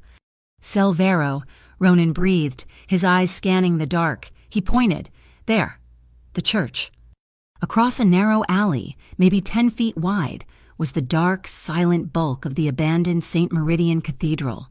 Its bell tower, a dark finger pointing at the sky, was our only cover. "We have to jump," he said. "I can't." "Yes, you can." He grabbed my hand. "On 3. 1, 2, 3. We ran. We hit the edge of the roof and leaped. I sailed through the air, a scream frozen in my throat. I landed hard on the gravel of the church roof, my ankle twisting. Ronan landed beside me, hissing in pain as the impact jarred his back. The searchlight swung, catching us. "They're on the church, all teams. Converge on St. Meridian." "The bell tower," Ronan grunted, pulling me up. We ran to a low wooden door, rotted from the rain. He kicked it open. We fell inside, into a space that smelled of dust, dry rot and pigeons. We were in the belfry. A single, massive bronze bell hung in the center, silhouetted against the broken rose window. Ronan slammed the heavy door and threw the bolt, a thick piece of rusted iron. "It won't hold them." The helicopter's searchlight flooded the room through the broken window. Ronan looked at the bell, then at me. "It'll be loud." He shoved me against the far wall. "Cover your ears." He ran at the bell and shoved his entire body against it. It didn't move. He grabbed the thick, frayed bell rope, wrapped it around his arm, and pulled. A deep, groaning creak, and then... bong? The sound was not a sound. It was a physical force. It hit me in the chest, vibrated through my bones, so loud it was white noise. "Bong? It'll scramble their comms," he yelled over the fading echo. "Jam their frequencies." He let the bell swing, its toll echoing out over Hollister Harbor. We were hidden in the shadow of the sound. We slid to the floor, breathing in ragged, dusty gasps. The helicopter was still there, but it was circling, confused. "You're bleeding," I said, my voice shaking. It's a scratch. He lied. He was leaning heavily against the wall. Let me see. I moved toward him in the dim light. I didn't wait for permission. I reached up and pushed the torn, soaked fabric of his jacket and shirt aside. It wasn't a scratch. The pry bar had gouged a long, raw, bloody line across his back, from his shoulder blade to his ribs. It was bleeding freely. My hands were shaking. I fumbled in the tiny, useless silk purse Lena had given me. A handkerchief. It was lace. It was stupid. But it was clean. Hold still, I whispered. I pressed the small square of fabric against the worst part of the wound.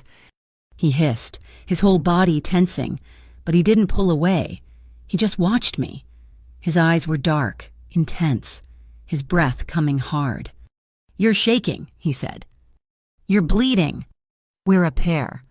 We stayed like that for a long moment, me pressing a lace handkerchief to the back of a Mafia boss, the world's loudest bell swinging over our heads, and a Hunter helicopter circling outside. His hand came up, not fast, but with that same slow certainty as in the vault. His fingers, calloused and warm, cupped my jaw. Naya, he breathed. And he kissed me. It wasn't like the vault. That was slow and safe and full of discovery. This was fast and hard and desperate. It was a kiss that tasted of rain and rust and fear. It wasn't a question. It was a promise. We get out of this. A statement of fact. He pulled back, his eyes holding mine. We're not going down. We're going through. He pointed at the bell rope. That rope holds 2 tons of bronze. It'll hold us. He looked at a trapdoor in the floor. The attic.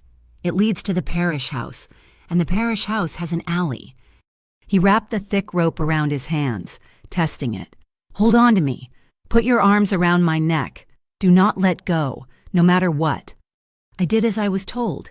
He wrapped one arm around my waist, lifting my feet from the floor, and with his other hand, he guided our descent. We slid down the rope, swinging in the dark, and landed with a thud on the dusty floor of the attic. Below us, we heard shouts. The bureau agents were in the churchyard. We ran, through the attic, down a spiral staircase, and into the dark, abandoned parish house. We burst out a side door into a narrow, dark alley.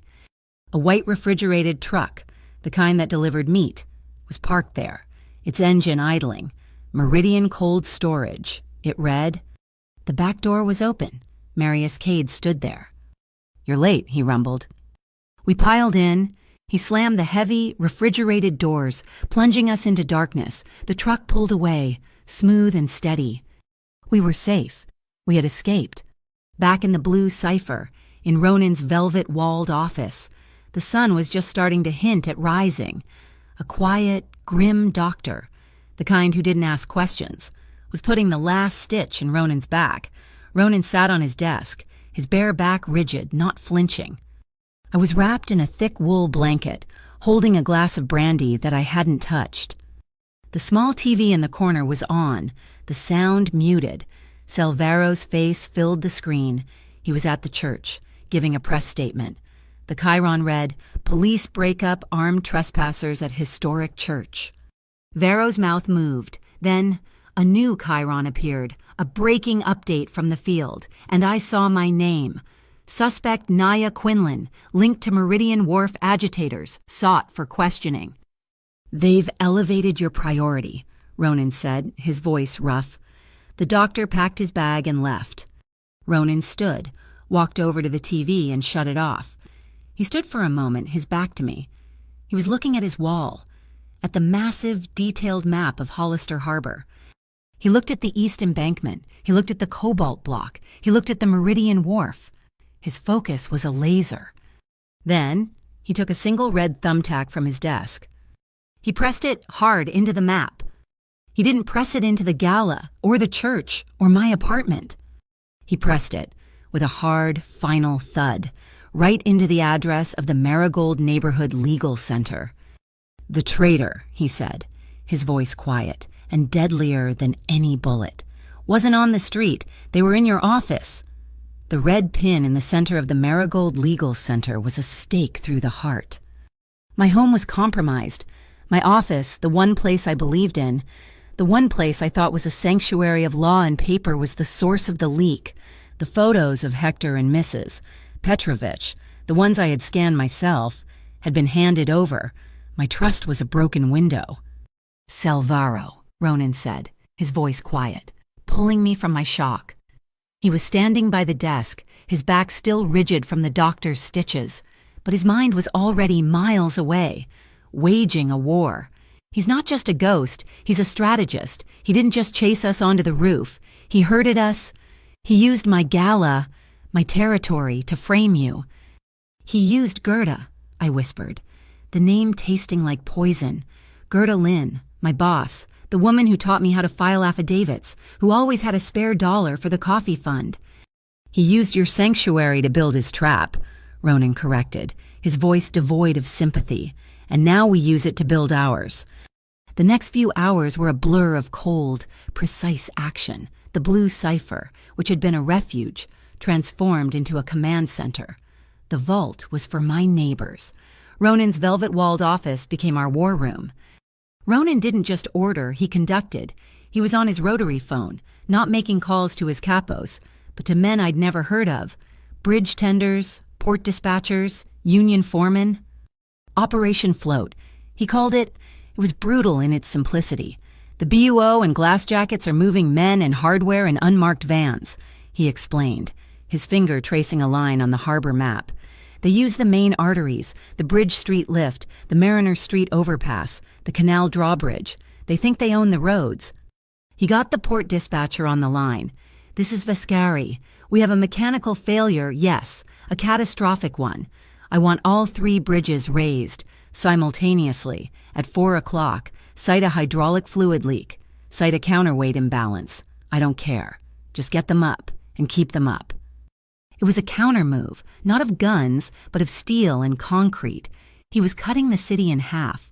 He was stranding Vero's assets, creating a massive, city-wide traffic jam that would trap the BUO vans in gridlock, exposed and immobile. While Ronan seized the infrastructure, Marius handled the information. He sat in a corner, his own phone to his ear, his voice a low, convincing rumble. He was calling shipping clerks, warehouse managers, men who owed him favors. He was spreading a rumor. "Just heard it from a friend in customs," he'd murmur. "A federal audit. They're targeting Ironvale redevelopment. Something about irregular manifests. They're seizing assets, starting tomorrow." It was a lie, but it was a smart lie. The glass jackets weren't loyal to the BUO. They were loyal to money. The threat of an audit, of losing their product, would send them scrambling. They would panic. They would try to move their contraband from Ironvale warehouses tonight. "They'll run," Ronan said, watching his man work. "And when they run, they get sloppy. They'll expose their supply lines. We'll know exactly which warehouses are holding their real assets." He was using brains, not just brawn. He was playing chess with the whole city as his board. And now, it was my turn to move a piece. "I have to go back," I said. Ronan turned from the map. His eyes were hard. "To Marigold. Don't be a fool. It's a trap. Gerda is waiting for you. Vero is waiting for you." "Gerda is expecting Naya Quinlan, the fugitive, to run," I said, my voice shaking but firm. "She's not expecting Naya Quinlan, the paralegal, to show up for work. I still have a key, and I am not letting her erase my clients."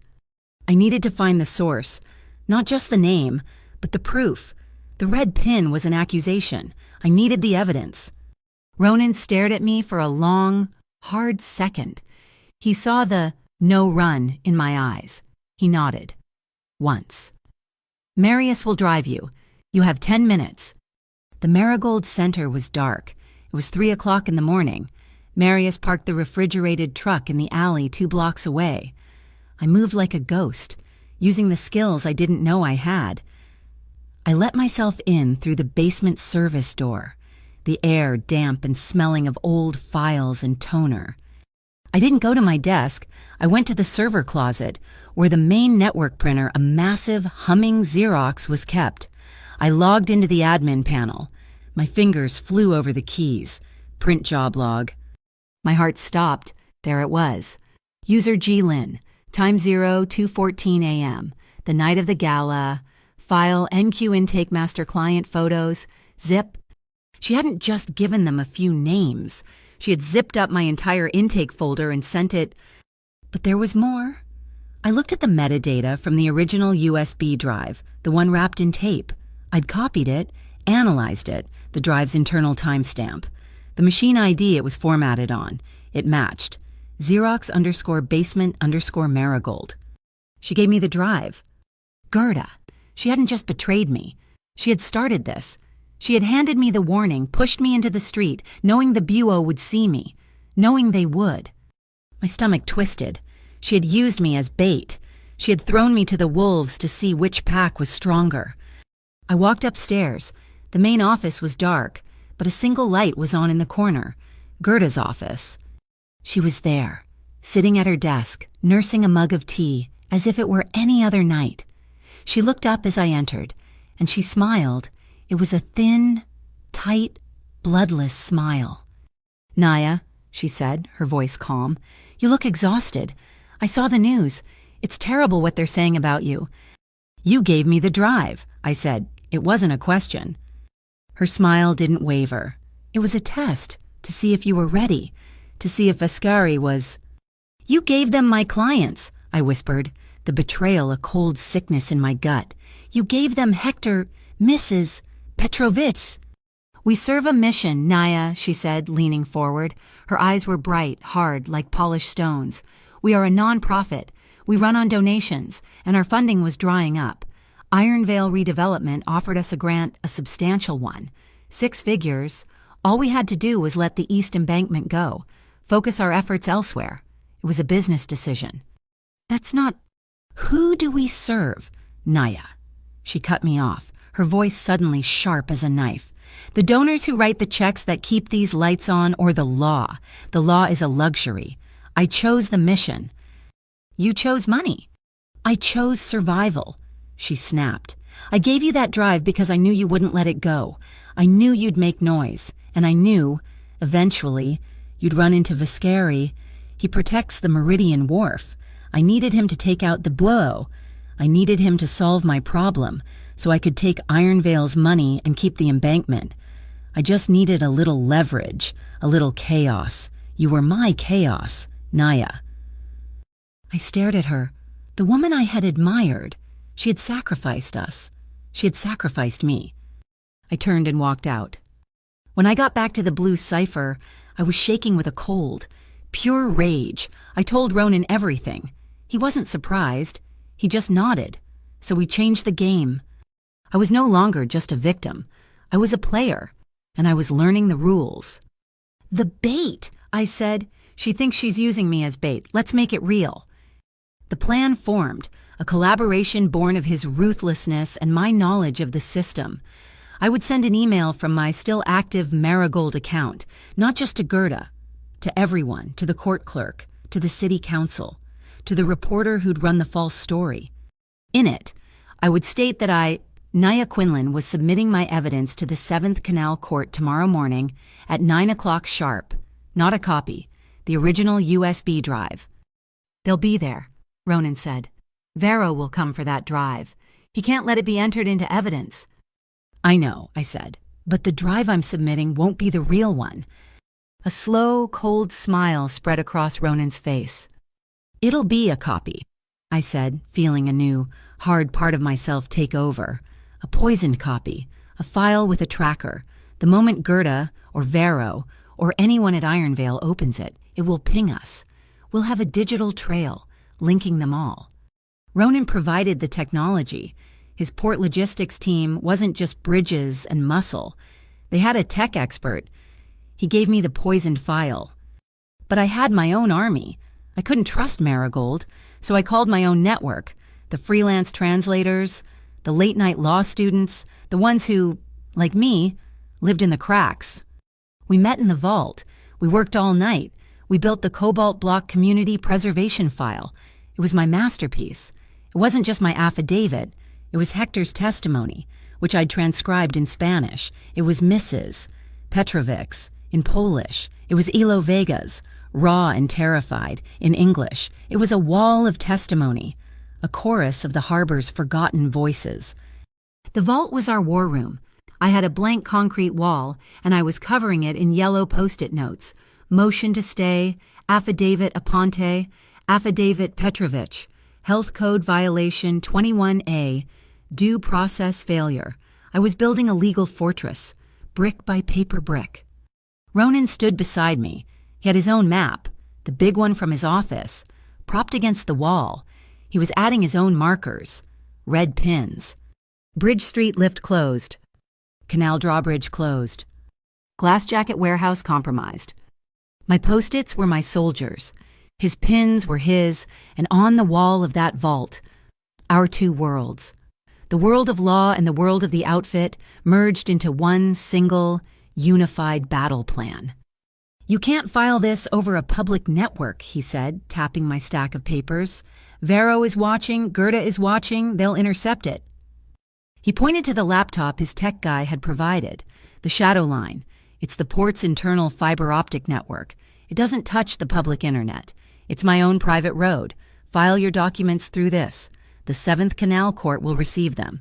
But Vero's digital spies, they won't even see you leave the house. We finished as the first hint of gray dawn touched the city. We were alone, just for a moment. The room filled with the smell of paper and coffee. I was rubbing my wrist. The bruise was almost gone, faded to a sickly yellow-green, a ghost of the assault. Ronan reached out, his fingers, warm and calloused, lightly brushing the skin. "Does it still hurt?" he asked, his voice low. I didn't answer. I just looked at his shoulder, at the place under his clean, dark shirt where I knew the doctor's stitches were pulling. "Does yours?" He held my gaze. It wasn't about the pain, it was about the mark. We had both been wounded by this, and we were both still standing. The club above us was silent. No jazz, no voices. It was the first time I'd heard the blue cipher hold its breath. It was the quiet of a church, the hush of a city waiting for the storm to break. Marius entered, his face grim. "The bait is taken. Gerda forwarded your email to an encrypted address. Our tech guy tracked it. It's an IP registered to an Iron Veil redevelopment server. They know you're coming." I nodded. I was ready. I had my legal file. I had the Shadow Line. I had the poisoned USB. But I had one last thing. I pulled out my small, cheap digital recorder, the one I always carried, the one I'd had in my coat pocket when I'd gone to Gerda's office, the one I'd turned on as I walked out. I pressed play. The audio was faint, staticky. It was from the parking lot, just after I'd left her. Gerda's voice, impatient. "Getting sloppy. Vescari is in. The girl is leverage. Nothing more." And then another voice. A man's voice. The same cold, bored, toneless voice from the subject's underscore, flagged, MP3, the voice of the ghost. "Just make sure she's at the courthouse. Gerda," the voice said. "Vero wants the handoff to be clean." I stopped the recording. I looked at Ronan. "They're not just expecting me to file a motion," I said, my voice as cold as the harbor wind. "They're expecting a handoff. It's a trap." The morning was the color of dirty steel. We were in the vault, running on fumes and black coffee, finalizing the files for the Shadow Line. Marius was confirming the mechanical failures on all 3 bridges. The city was in gridlock. The first part of the plan was working. My phone, sitting on the metal table, buzzed. It wasn't a call. It was a text from an unknown number. My fingers were numb as I opened it. It was a photograph. Elo Vega. He was in a dark room, his hands zip-tied to a chair. His face was swollen, a dark bruise blooming on his cheek. He was 19. He was a kid. The next message came a second later. "Gull Rock intake, 1 hour. Bring the original drive, not a copy. Come alone, or the kid learns to swim." My breath left my body in a single, painful rush. They hadn't waited for the courthouse. They hadn't taken the bait. They had gone for the weakest link. They had gone for Elo. I looked up. Ronan was across the room, on his phone, his back to me. When he was in his element, a general moving his pieces. His plan was about the long game, about systemic victory, about trapping Vero in a web of data and logistics. This was not logistics. This was a life. If I told him, what would he do? He would forbid it. He would see it as the trap it was, or worse. He would agree, and he would send Marius and his men. He would start a war at the Gull Rock intake, and Elo, the 19-year-old kid who worked the fish market, would be the first casualty. He would be the bullet casing left on the floor. Ronan's world was steel. My world was people. I couldn't sacrifice Elo for the chance of winning in court. I couldn't let him become another name on a missing file, another ghost on my recorder. I made the choice. I palmed the original USB drive, the real one, wrapped in its gritty black tape, and slipped it into my pocket. I grabbed the poisoned copy and left it on the table. I need some air. I whispered to Mrs. Petrovich, I'll be back in a bit. I didn't look at Ronan. If I looked at him, he would see it in my eyes. I walked out of the vault, my footsteps silent, my heart a lead weight in my chest. I took a cab. The Gull Rock intake was a skeleton on the edge of the sea, an abandoned water filtration plant from the 1930s. The air was thick with salt and the smell of decay. I walked into the vast, echoing main hall. The only sound was the dripping of water and the cry of gulls. "You came!" a voice echoed from the metal catwalks above. Vero, and he was in a dark tactical vest, flanked by 2 glass jackets. He was smiling. "Elo," I said, my voice flat. "Where is he?" "Business first," Vero said. He descended the rusty stairs, his boots clanging. "The drive, the original. The one you got in your apartment, not the one Vascari's tech idiot cooked up." He knew. Of course he knew. Gerda. She had told him everything. "Let me see the boy," I demanded. One of the glass jackets shoved Elo forward from a dark office. He was limping, but he was alive. His eyes were wide with terror. "Naya, I'm sorry, It's okay, Elo," I said, my voice soft. "It's going to be okay." I looked back at Vero. I held up the small black drive. "Here, let him go." Vero laughed, a dry, rasping sound. He snapped his fingers. The glass jacket shoved Elo toward me. The kid stumbled, and I caught him. "Oh, get out of here, Elo," I whispered, pushing him toward the broken main doors. "Run. Don't stop. Run to the blue cipher. Tell them what happened. Go." He ran. I was alone with Vero. He stepped up to me, his smile broadening. He held out his hand. I dropped the drive into his palm, the sum of all my evidence, the leverage, the key. He closed his fist around it. "You really believe in this, don't you?" he said, his voice almost pitying. "Paper. Injunctions. You think you're in a courthouse." He leaned in, his voice a low hiss. "Let me tell you what just happened. Miss Quinlan. Your law, your precious, slow, stupid law, it just got swallowed." He turned and walked away. He didn't take me. He didn't harm me. He didn't need to. He had won. He had left me with nothing. I walked out of that plant, hollowed out, the sound of the ocean waves mocking me. When I got back to the blue cipher, the air was not warm, it was frozen. Ronan was standing in his office, not the vault. Marius was there. They weren't looking at the map. They were looking at me. On the small television in the corner, a grainy, black and white video was playing on a loop, infrared, a high-angle shot from a security camera on the street outside. It showed me, getting out of a cab and walking alone into the Gull Rock intake. "We lost you after you left the main road," Marius said, his voice a low, furious growl. I told you never to play this alone. What did you do?" I couldn't meet his eyes. "They had Elo," I whispered. "They had a picture." "And you went," Ronan said. His voice was not a growl. It was a flat, dead calm, colder than the bottom of the harbor. "I didn't have a choice," I cried. "You would have sent men. He would have been caught in the middle. He's just a kid. I couldn't let him become another number." "So you gave them the drive," Ronan stated. The original drive, the one you were supposed to protect, the one our entire strategy was built on. He's alive, Ronan. And our case is dead, Marius snarled. Just then, the TV, which had been on mute, flickered. It wasn't the security feed. It was a breaking news alert, a trashy, local tabloid news show. The anchor, a woman with too much makeup, was smiling. Sources report an interesting development in the Vascari-Beau conflict. A woman, identified as Vascari's new girlfriend, Naya Quinlan, was seen this morning providing confidential documents to an unknown party. A source close to Iron Vale says the war is over. Seems like this romance was short-lived. My blood stopped. A staged photo, grainy and distant, flashed on the screen. It was me at Gull Rock, handing the drive to Vero.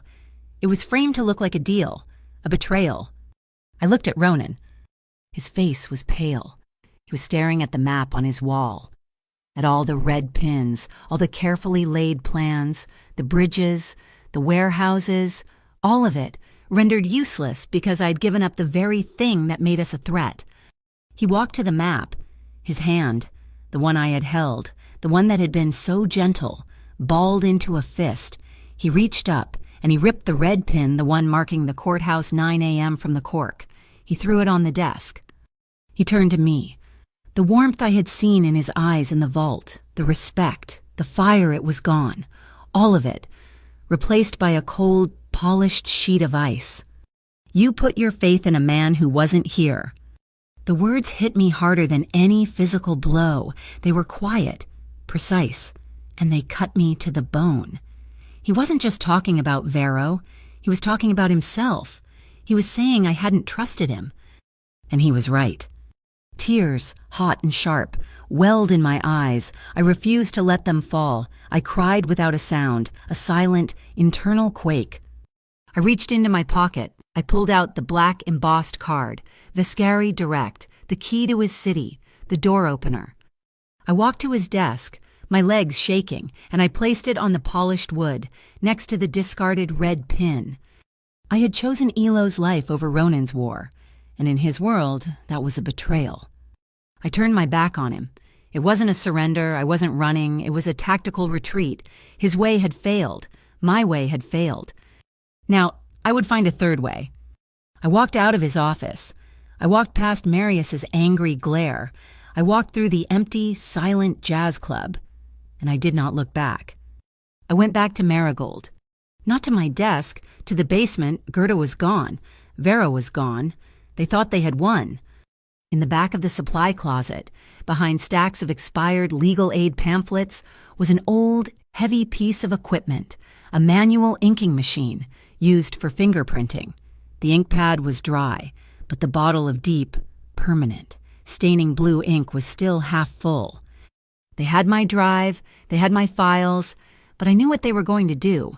They were going to use the BUO to seize the cobalt block, and to do that, they needed to plant evidence. They needed to create the crime ring, the news had reported. And to do that, they would need to handle the tenant files. My files, the ones still in the office. I opened the ink bottle. I began to set my trap. A plan born of paper and ink. I called it the Blue Hand. If they were going to touch my clients' lives, they were going to get marked. Across the city, in the blue cipher, Ronan Vascari sat in his silent office. He stared at the black card I had left. Marius entered. "Boss, we have a problem." Ronan didn't look up. "We have many." "No, boss, this..."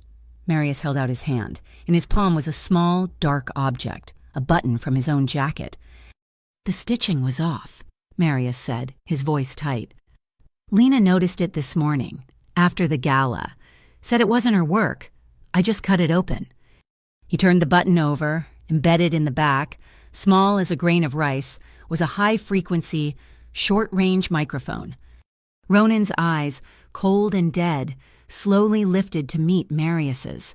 It was a look that weighed, that judged, that was heavy as a tombstone. We were on opposite sides of the river now. He thought I was a traitor. He just found a real one. We were both working to save Elo, to save the cobalt block, but we were working against each other, blind and broken. Night fell. The bridges stayed up. The city, cut in two, held its breath. The tide was coming, and it was going to be violent. My hands were stained blue, not a faint smudge, but a deep, permanent, identifying blue. The blue of the ink pad from the Marigold basement, an ink designed to catch criminals. I had spent the last hour in the dark office, not destroying files, but treating them. Every key file in the cabinet, Hector's misses, Petrovic's, the cobalt block tenant list, I had carefully dusted the edges with a dry, powdered form of the ink. It was invisible to the naked eye, but the moment Vero's men touched them, their hands would be irrevocably stained. My blue hand trap was set. But it wasn't enough. They had ELO, they had the original drive, and they had a 2-hour head start. My anger had cooled, replaced by a cold, sharp, singular focus. I sat at Gerda's desk, my mind racing. How had she known about the poisoned drive? How had Vero known? The microphone, the bug on Marius. Gerda hadn't just been talking to Vero. She'd been listening to Ronan. She had heard our entire plan. She'd been playing both sides from the beginning. I opened the laptop Ronan's tech had given me, the one connected to the shadow line, the one I had left in the vault. I had grabbed it when I fled. It was my only connection to his world. I opened the tracking program linked to the poisoned USB. It was still dark. Vero hadn't bothered with it. Why would he? He had the original. No, wait. My digital trap, my real trap, the one I just set, I'd linked it. I'd embedded a digital tag, a simple tracker, into the server files at Marigold, the ones Gerda had accessed. I had set an alert. If those files were accessed again by anyone, from any location, it would ping me. I sat in the dark. I waited. For 1 hour? For 2? At 4:17 in the morning, a red dot flashed on the screen. Signal active. Someone was accessing the Marigold client files, my inked files. A new window popped up, an IP address. I ran a trace. My breath stopped. The IP wasn't from a BUO office. It wasn't from Ironvale. The trace pinged back to a cell tower providing a signal to a single, isolated location, Gull Rock intake. They were still there. They hadn't just used it for the handoff. It was their base. They had ELO, they had the drive, and now they were accessing my files, staining their hands, building their fake case. I had to tell Ronan. But the Viscari direct card was on his desk. My bridge was burned. I looked at my phone. How could I send a message he would believe, a message that only he would understand? In the vault, during the long hours of planning, he and I had stood by the wall map. I had been talking about the files, about the human element. He was talking about logistics. It's all about 2 points. Naya, he'd said, his finger tracing a line. Here, he tapped the cobalt block, and here, he tapped the Meridian Wharf. Hollister, us, 2 people. That's the only line I care about. Later, I'd seen a stenciled mark on an old crate in the vault, H12. He'd seen me looking. Old shipping code, he'd said, his voice quiet. Harbor, Pier 12. My grandfather's first birth. It's a symbol of where we started. Hollister, 2 people, Harbor, Pier 12, H12. I grabbed my coat. I ran out of Marigold, not bothering to lock the door. I ran the 6 blocks to the Gull Rock intake. I didn't go in. I stood across the street, in the shadows, my phone shaking in my hand. I aimed the camera at the rusted, lightless facade. I found what I was looking for. A heavy, steel-plated door, long since sealed, on it, stenciled in faded yellow paint, were the words, Intake Hatch H12. My fingers flew. I took the picture, a single, dark, grainy photo of a rusted door with the symbol H12. I sent it, not to his main number, to the shadow line number, the one that was secure. Then I turned off my phone, took out the battery, and crossed the street. I was going in. Ronan Vescari's world had shattered when he saw the microphone. Marius, his right hand, the betrayal felt like a physical sickness. He'd put his fist through the drywall. But when he'd ripped the button apart, He saw the make. It wasn't Buo. It wasn't police. It was an old military-grade bug, the kind his own father used to use. It wasn't a listening device. It was a tracking device. Marius had just come back from the alley, his face pale. "Boss, she left the card." Ronan felt the cold. The last bit of warmth in his world had just walked out. He had pushed her out. His private phone buzzed, the shadow line. He opened it. A picture. H12. His breath caught. It wasn't a plea. It wasn't a surrender. It was a location. A signal. Our signal. Hollister. 2 people. She wasn't a traitor. She was a scout. He looked at Marius, holding the tracking bug. She's at Gull Rock. She went back. She's marking the target. He finally understood. You weren't bugged by Gerda. You were bugged by me. This tracker I had it put on you after the gala. I thought you were the leak. I thought... Marius stared at his boss. The trust, broken and rebuilt in a single second. She went alone, Ronan said, his voice raw. She went alone because I made her... Get the team. Silent approach, by water, cut their signal. No guns, non-lethal. I want Vero. I want Gerda. And I want her out. Now. I slipped in through a broken window, the glass crunching under my feet. The main hall was not empty this time. It was lit by portable, battery-powered floodlights. Elo was there, tied to the same chair. Selvero was standing over him, the original USB drive in his hand, and Gerda Lynn. She was wearing a sleek black raincoat, as if she were just stopping by on her way to the opera. "The files you sent are excellent, Gerda," Vero was saying, looking at a laptop. "These photos of the tenants, it's all the probable cause we'll need. We plant the product, discover the files, and the cobalt block is a crime scene by sunrise." "Justice, Mr. Vero," Gerda said, smiling, "is simply a matter of who has the best-selling story. And I always sell at the highest price." Vero nodded to a glass jacket. "Prep the boy. We're moving him. He's served his purpose." I had to stop them. I stepped out of the shadows. "You forgot some files." They all spun. Vero's hand went to his side, but he was holding the laptop. Gerda just looked annoyed. "Naya, you are relentlessly predictable. It's over." "You forgot this," I said, holding up a manila folder, "the one from my office. The master list, cross-referenced with union memberships. It's the only other copy." Gerda's eyes narrowed. That was a loose end she couldn't tolerate. "Give it to me." I held it out, my hand shaking. Gerda walked toward me, her heels clicking. "You really are just a clerk, aren't you?" She snatched the folder from my hand. I let her take it, and I watched as her pale, manicured fingers sank into the fine, invisible blue powder I had coated the folder in. She opened it. The pages were blank. Her head snapped up, her eyes wide with confusion. At that exact second, the floodlights went out, the laptop screen died, the entire plant was plunged into absolute, echoing darkness. "Signals cut," a glass jacket yelled.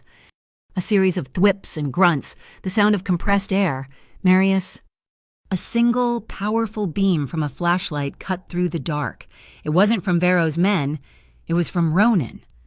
He was a shadow, moving faster than I'd ever seen. He wasn't aiming for the glass jackets.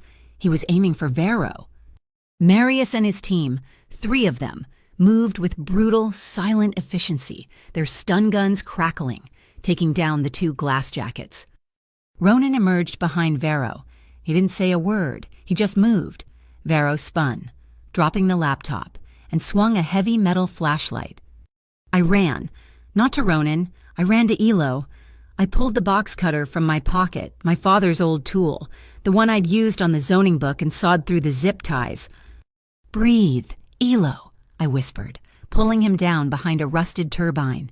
"Breathe in through your nose, out through your mouth, like we practiced. You're okay, you're okay." The fight was short. It wasn't a movie. It was ugly. Vero was a brawler, Ronan was a surgeon, it was a block. A twist of the wrist, a hard elbow to the solar plexus. Vero went down, gagging. Ronan didn't kick him.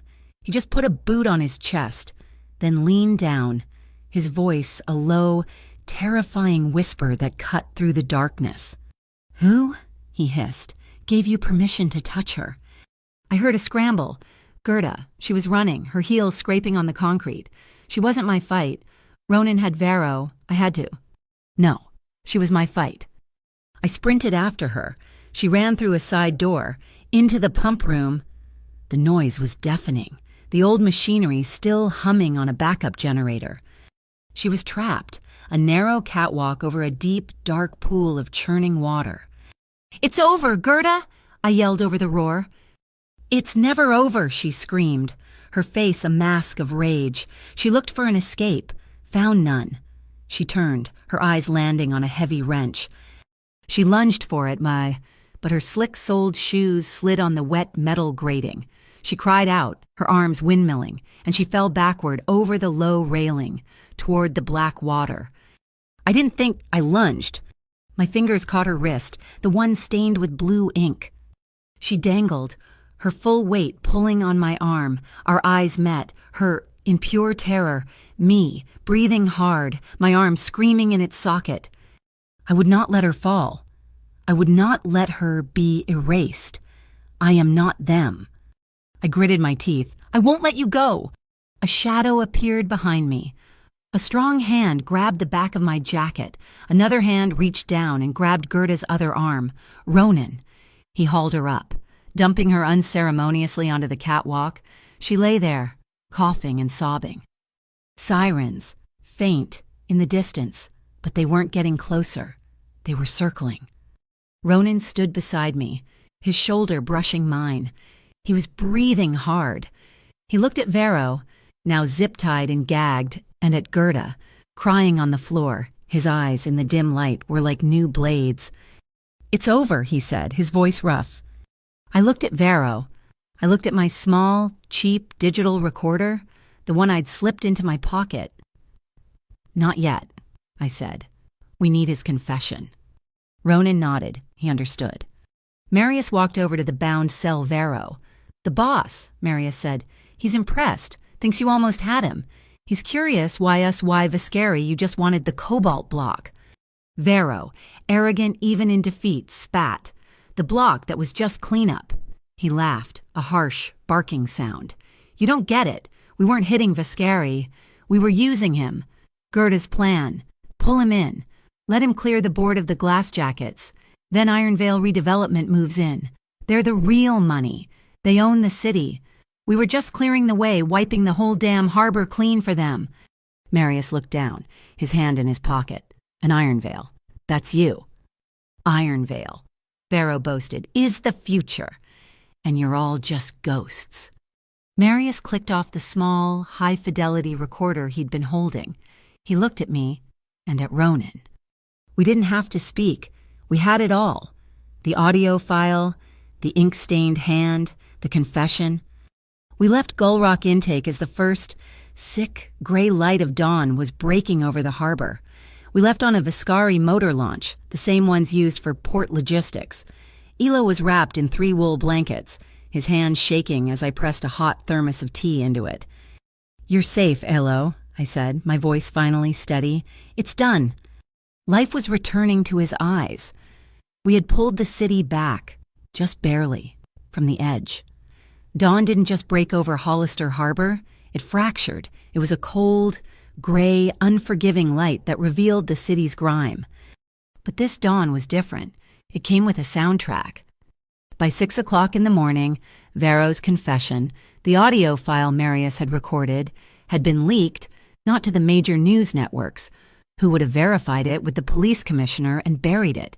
It was sent to every small, independent blogger, every college radio station, every union newsletter.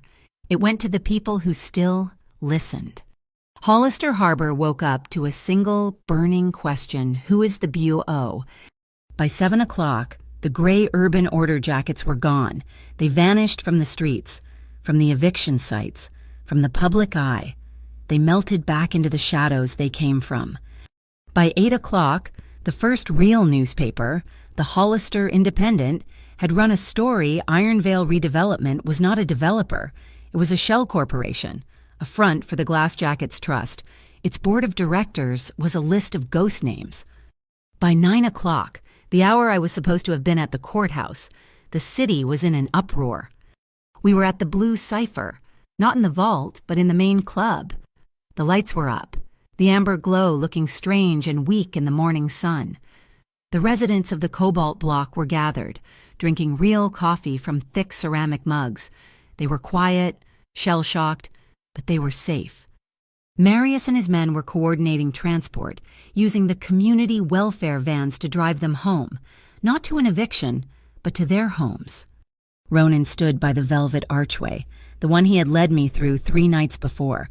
He wasn't wearing a suit. He was in the same dark clothes from the fight, his stitched-up back held impossibly straight. He watched every resident as they left. Hector Aponte stopped, looked at Ronan, and just nodded, a deep, respectful nod from one harbor man to another. Ronan nodded back. Mrs. Petrovich paused, adjusted her headscarf, and said, "God bless you, Mr. Vescari." He just inclined his head. "Stay safe, Mrs. Petrovich." When Elo Vega walked past, he stopped in front of me. The bruise on his cheek was dark. He looked at me, his eyes full of a 19-year-old's terror, but also a new, hard-won understanding. "Thank you, Naya, for coming back." "You're safe now. Elo," I said, my hand instinctively going to his shoulder, "go home." The television above the bar was on. A reporter was standing in front of the Marigold Legal Center, and they were bringing out Gerda Lynn. She was in handcuffs, but the camera, in a moment of perfect, accidental justice, zoomed in on her hands as the police guided her into the car. "Details are scarce," the reporter was saying, "but sources say Miss Lynn is connected to the Iron Veil Shell Corporation. Curiously, authorities are also investigating the unexplained deep blue stains found on her hands and on several confidential tenant files inside the Marigold Center." Gerda looked up, her face a mask of cold fury, and saw the camera. She said one last thing. "I was just playing the city's game. I was standing next to Ronan. I watched my mentor, my betrayer, be driven away. And I whispered to myself, choose the city's people." The club was empty. It was just us, Ronan, me, and Marius, who was standing by the bar. Ronan looked at his right-hand man. The tension was still there, the ghost of the microphone. "Marius," Ronan said, "Boss, the tracker on your button." Marius's jaw tightened. "I know. I thought you believed." "I was wrong," Ronan said. It was the first time I had ever heard him admit it. "I suspected everyone, even you. That was my mistake. It won't happen again." Marius just nodded. The space between them cleared. "She's good, boss. The H-12 signal, that was smart." He looked at me, a rare flash of respect in his gruff eyes, and then he left us alone. The victory was not complete. The BOO was a symptom. The disease was the city itself. At noon, they came. Not the BO, not the police. The city council, 3 of them looking pale and sleep-deprived. They walked into the Blue Cipher like men walking to their own execution. The club was Vescari's territory, and they knew it. "Mr. Vescari," the lead councilman stammered, "this audio file, it's disruptive." "It's the truth," Ronan said. He was sitting at one of the small, round tables, like a customer. "And the truth is messy. We are prepared the city to make a significant donation to a fund of your choice, to help the residents of the Cobalt block. Of course, to smooth this over." Ronan almost smiled. "I don't want your money." "Then what?" "Paper," Ronan said, and he looked at me. I stepped forward. My voice was clear, and it did not shake. "You're going to sign the Harbor Embankment Compact." "I've never heard of it," the councilman said. "You have now," I replied, sliding a thick, freshly printed document across the table. I had drafted it myself in the last hour. It's an agreement, any development, any integrity review, any city action on the East Embankment or the Meridian Wharf, it all has to be approved, unanimously, by a new body. "What body?" The Harbor Citizens Oversight Committee, and I said, elected by the residents, 1 seat, 1 vote. It was a declaration of war, written on legal paper. They looked at the document, and they looked at Ronan, they looked at the exit. They signed it. When they were gone, Marius came back in, holding a newspaper. The Independent. He laid it on the table. The headline, in huge block letters, screamed, "Who is the Boo by dawn?" Every man in the city feared for his life. They feared the truth. They feared the audio file. They feared that their names would be next. The city was quiet. The bridges were down. The battle was over. Ronan led me back to his office, the velvet-walled room, and he looked tired. The stitches were pulling. I could tell. "I promised you," he said, "that no one would erase you again." He walked to his desk. He picked up a thick, worn manila folder. It was old. The edges were soft. "The Port Authority archives are a mess," he said, his voice quiet. "A lot of things get lost, especially in small, strategically convenient fires. But Marius, he found this, before the latest fire." He handed it to me. I opened it. My breath caught. It wasn't my file. It was my father's. Accident Report Pier 5. It was all there. The witness statements, the maintenance logs showing a frayed, untested cable, the supervisor's signature, clearing the lift, the name of the man who owned the shipping line. It wasn't just found, it was rebuilt. He had pulled my father's ghost out of the erased history of the harbor. He had unerased him. I looked up at him, tears blurring my vision. I don't know how to thank you." "I don't want your thanks," he said. "I want your answer." "To what?" "This." He gestured to the signed compact on his desk. "The Oversight Committee. It's paper, but it's paper with teeth. It needs someone to run it, someone who knows the law and who knows the harbor." He was offering me a new life, not as a clerk, not as a victim, as a weapon. "I'll do it," I said. He nodded. The business was done. But we didn't move. The silence in the room was no longer cold. It was full. The distant sound of the jazz band starting their afternoon set bled through the walls. He stepped toward me, slowly, the way he had in the vault. He stopped, giving me the choice. I stepped toward him. His hands came up, not to my back, not to my waist, but to my face. His thumbs, calloused and warm, brushed my cheekbones. He was looking at me like he was memorizing me. I rested my forehead against his, just as we had in the vault. Our breath mingled. "That question," he whispered, his voice rough, "the one I asked you on the stairs. Who did this to you?" I breathed. "I'm going to be asking that question for the rest of my life, Naya." I pulled back just enough to see his eyes. They were dark, and they were full of a fire that was just for me. "And I whispered, "will answer it, long before anyone gets the chance to try." He kissed me. It wasn't the gratitude of the vault or the desperation of the belfry. It was a contract. It was a vow. It was a long, slow, deep kiss that tasted like forever. His arm circled my back, pulling me tight, his hand possessive and sure. He was mine, and I was his. And the city would have to learn to deal with us. Outside, the early evening rain began to fall, washing the streets clean. On the balconies of the Cobalt block, someone misses.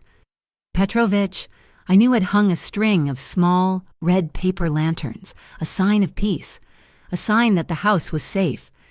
Ironvale redevelopment dissolved like sugar in the rain. Vero and Gerda disappeared into the legal system, their names becoming just another file. The glass jackets, their leadership cut off, scattered to the outer berths. The city, our city, was still the city. It was still dark, and it was still dangerous. But now, it had a new set of rules. We walked up to the roof of the Blue Cipher, the place where Marius had first set up his watch. The rain had stopped. The sun was setting, a brilliant, bloody slash of gold and orange over the Meridian Wharf. The title from the newspaper echoed in my head, "Who did this to you?" It wasn't just a question anymore. It was a promise. It was the sound of a trigger being pulled. It was the sound of a gavel falling. It was the sound of Hollister Harbor finally finding a justice that had both a heart and teeth. Thank you so much for listening to this story. Where in the world are you tuning in from? I'd love to hear your thoughts, so please drop a comment below and let's share our reactions. And if you enjoyed this, please subscribe to my channel, Mafia Boss Stories, like this video, and give it a boost by hitting that hype button.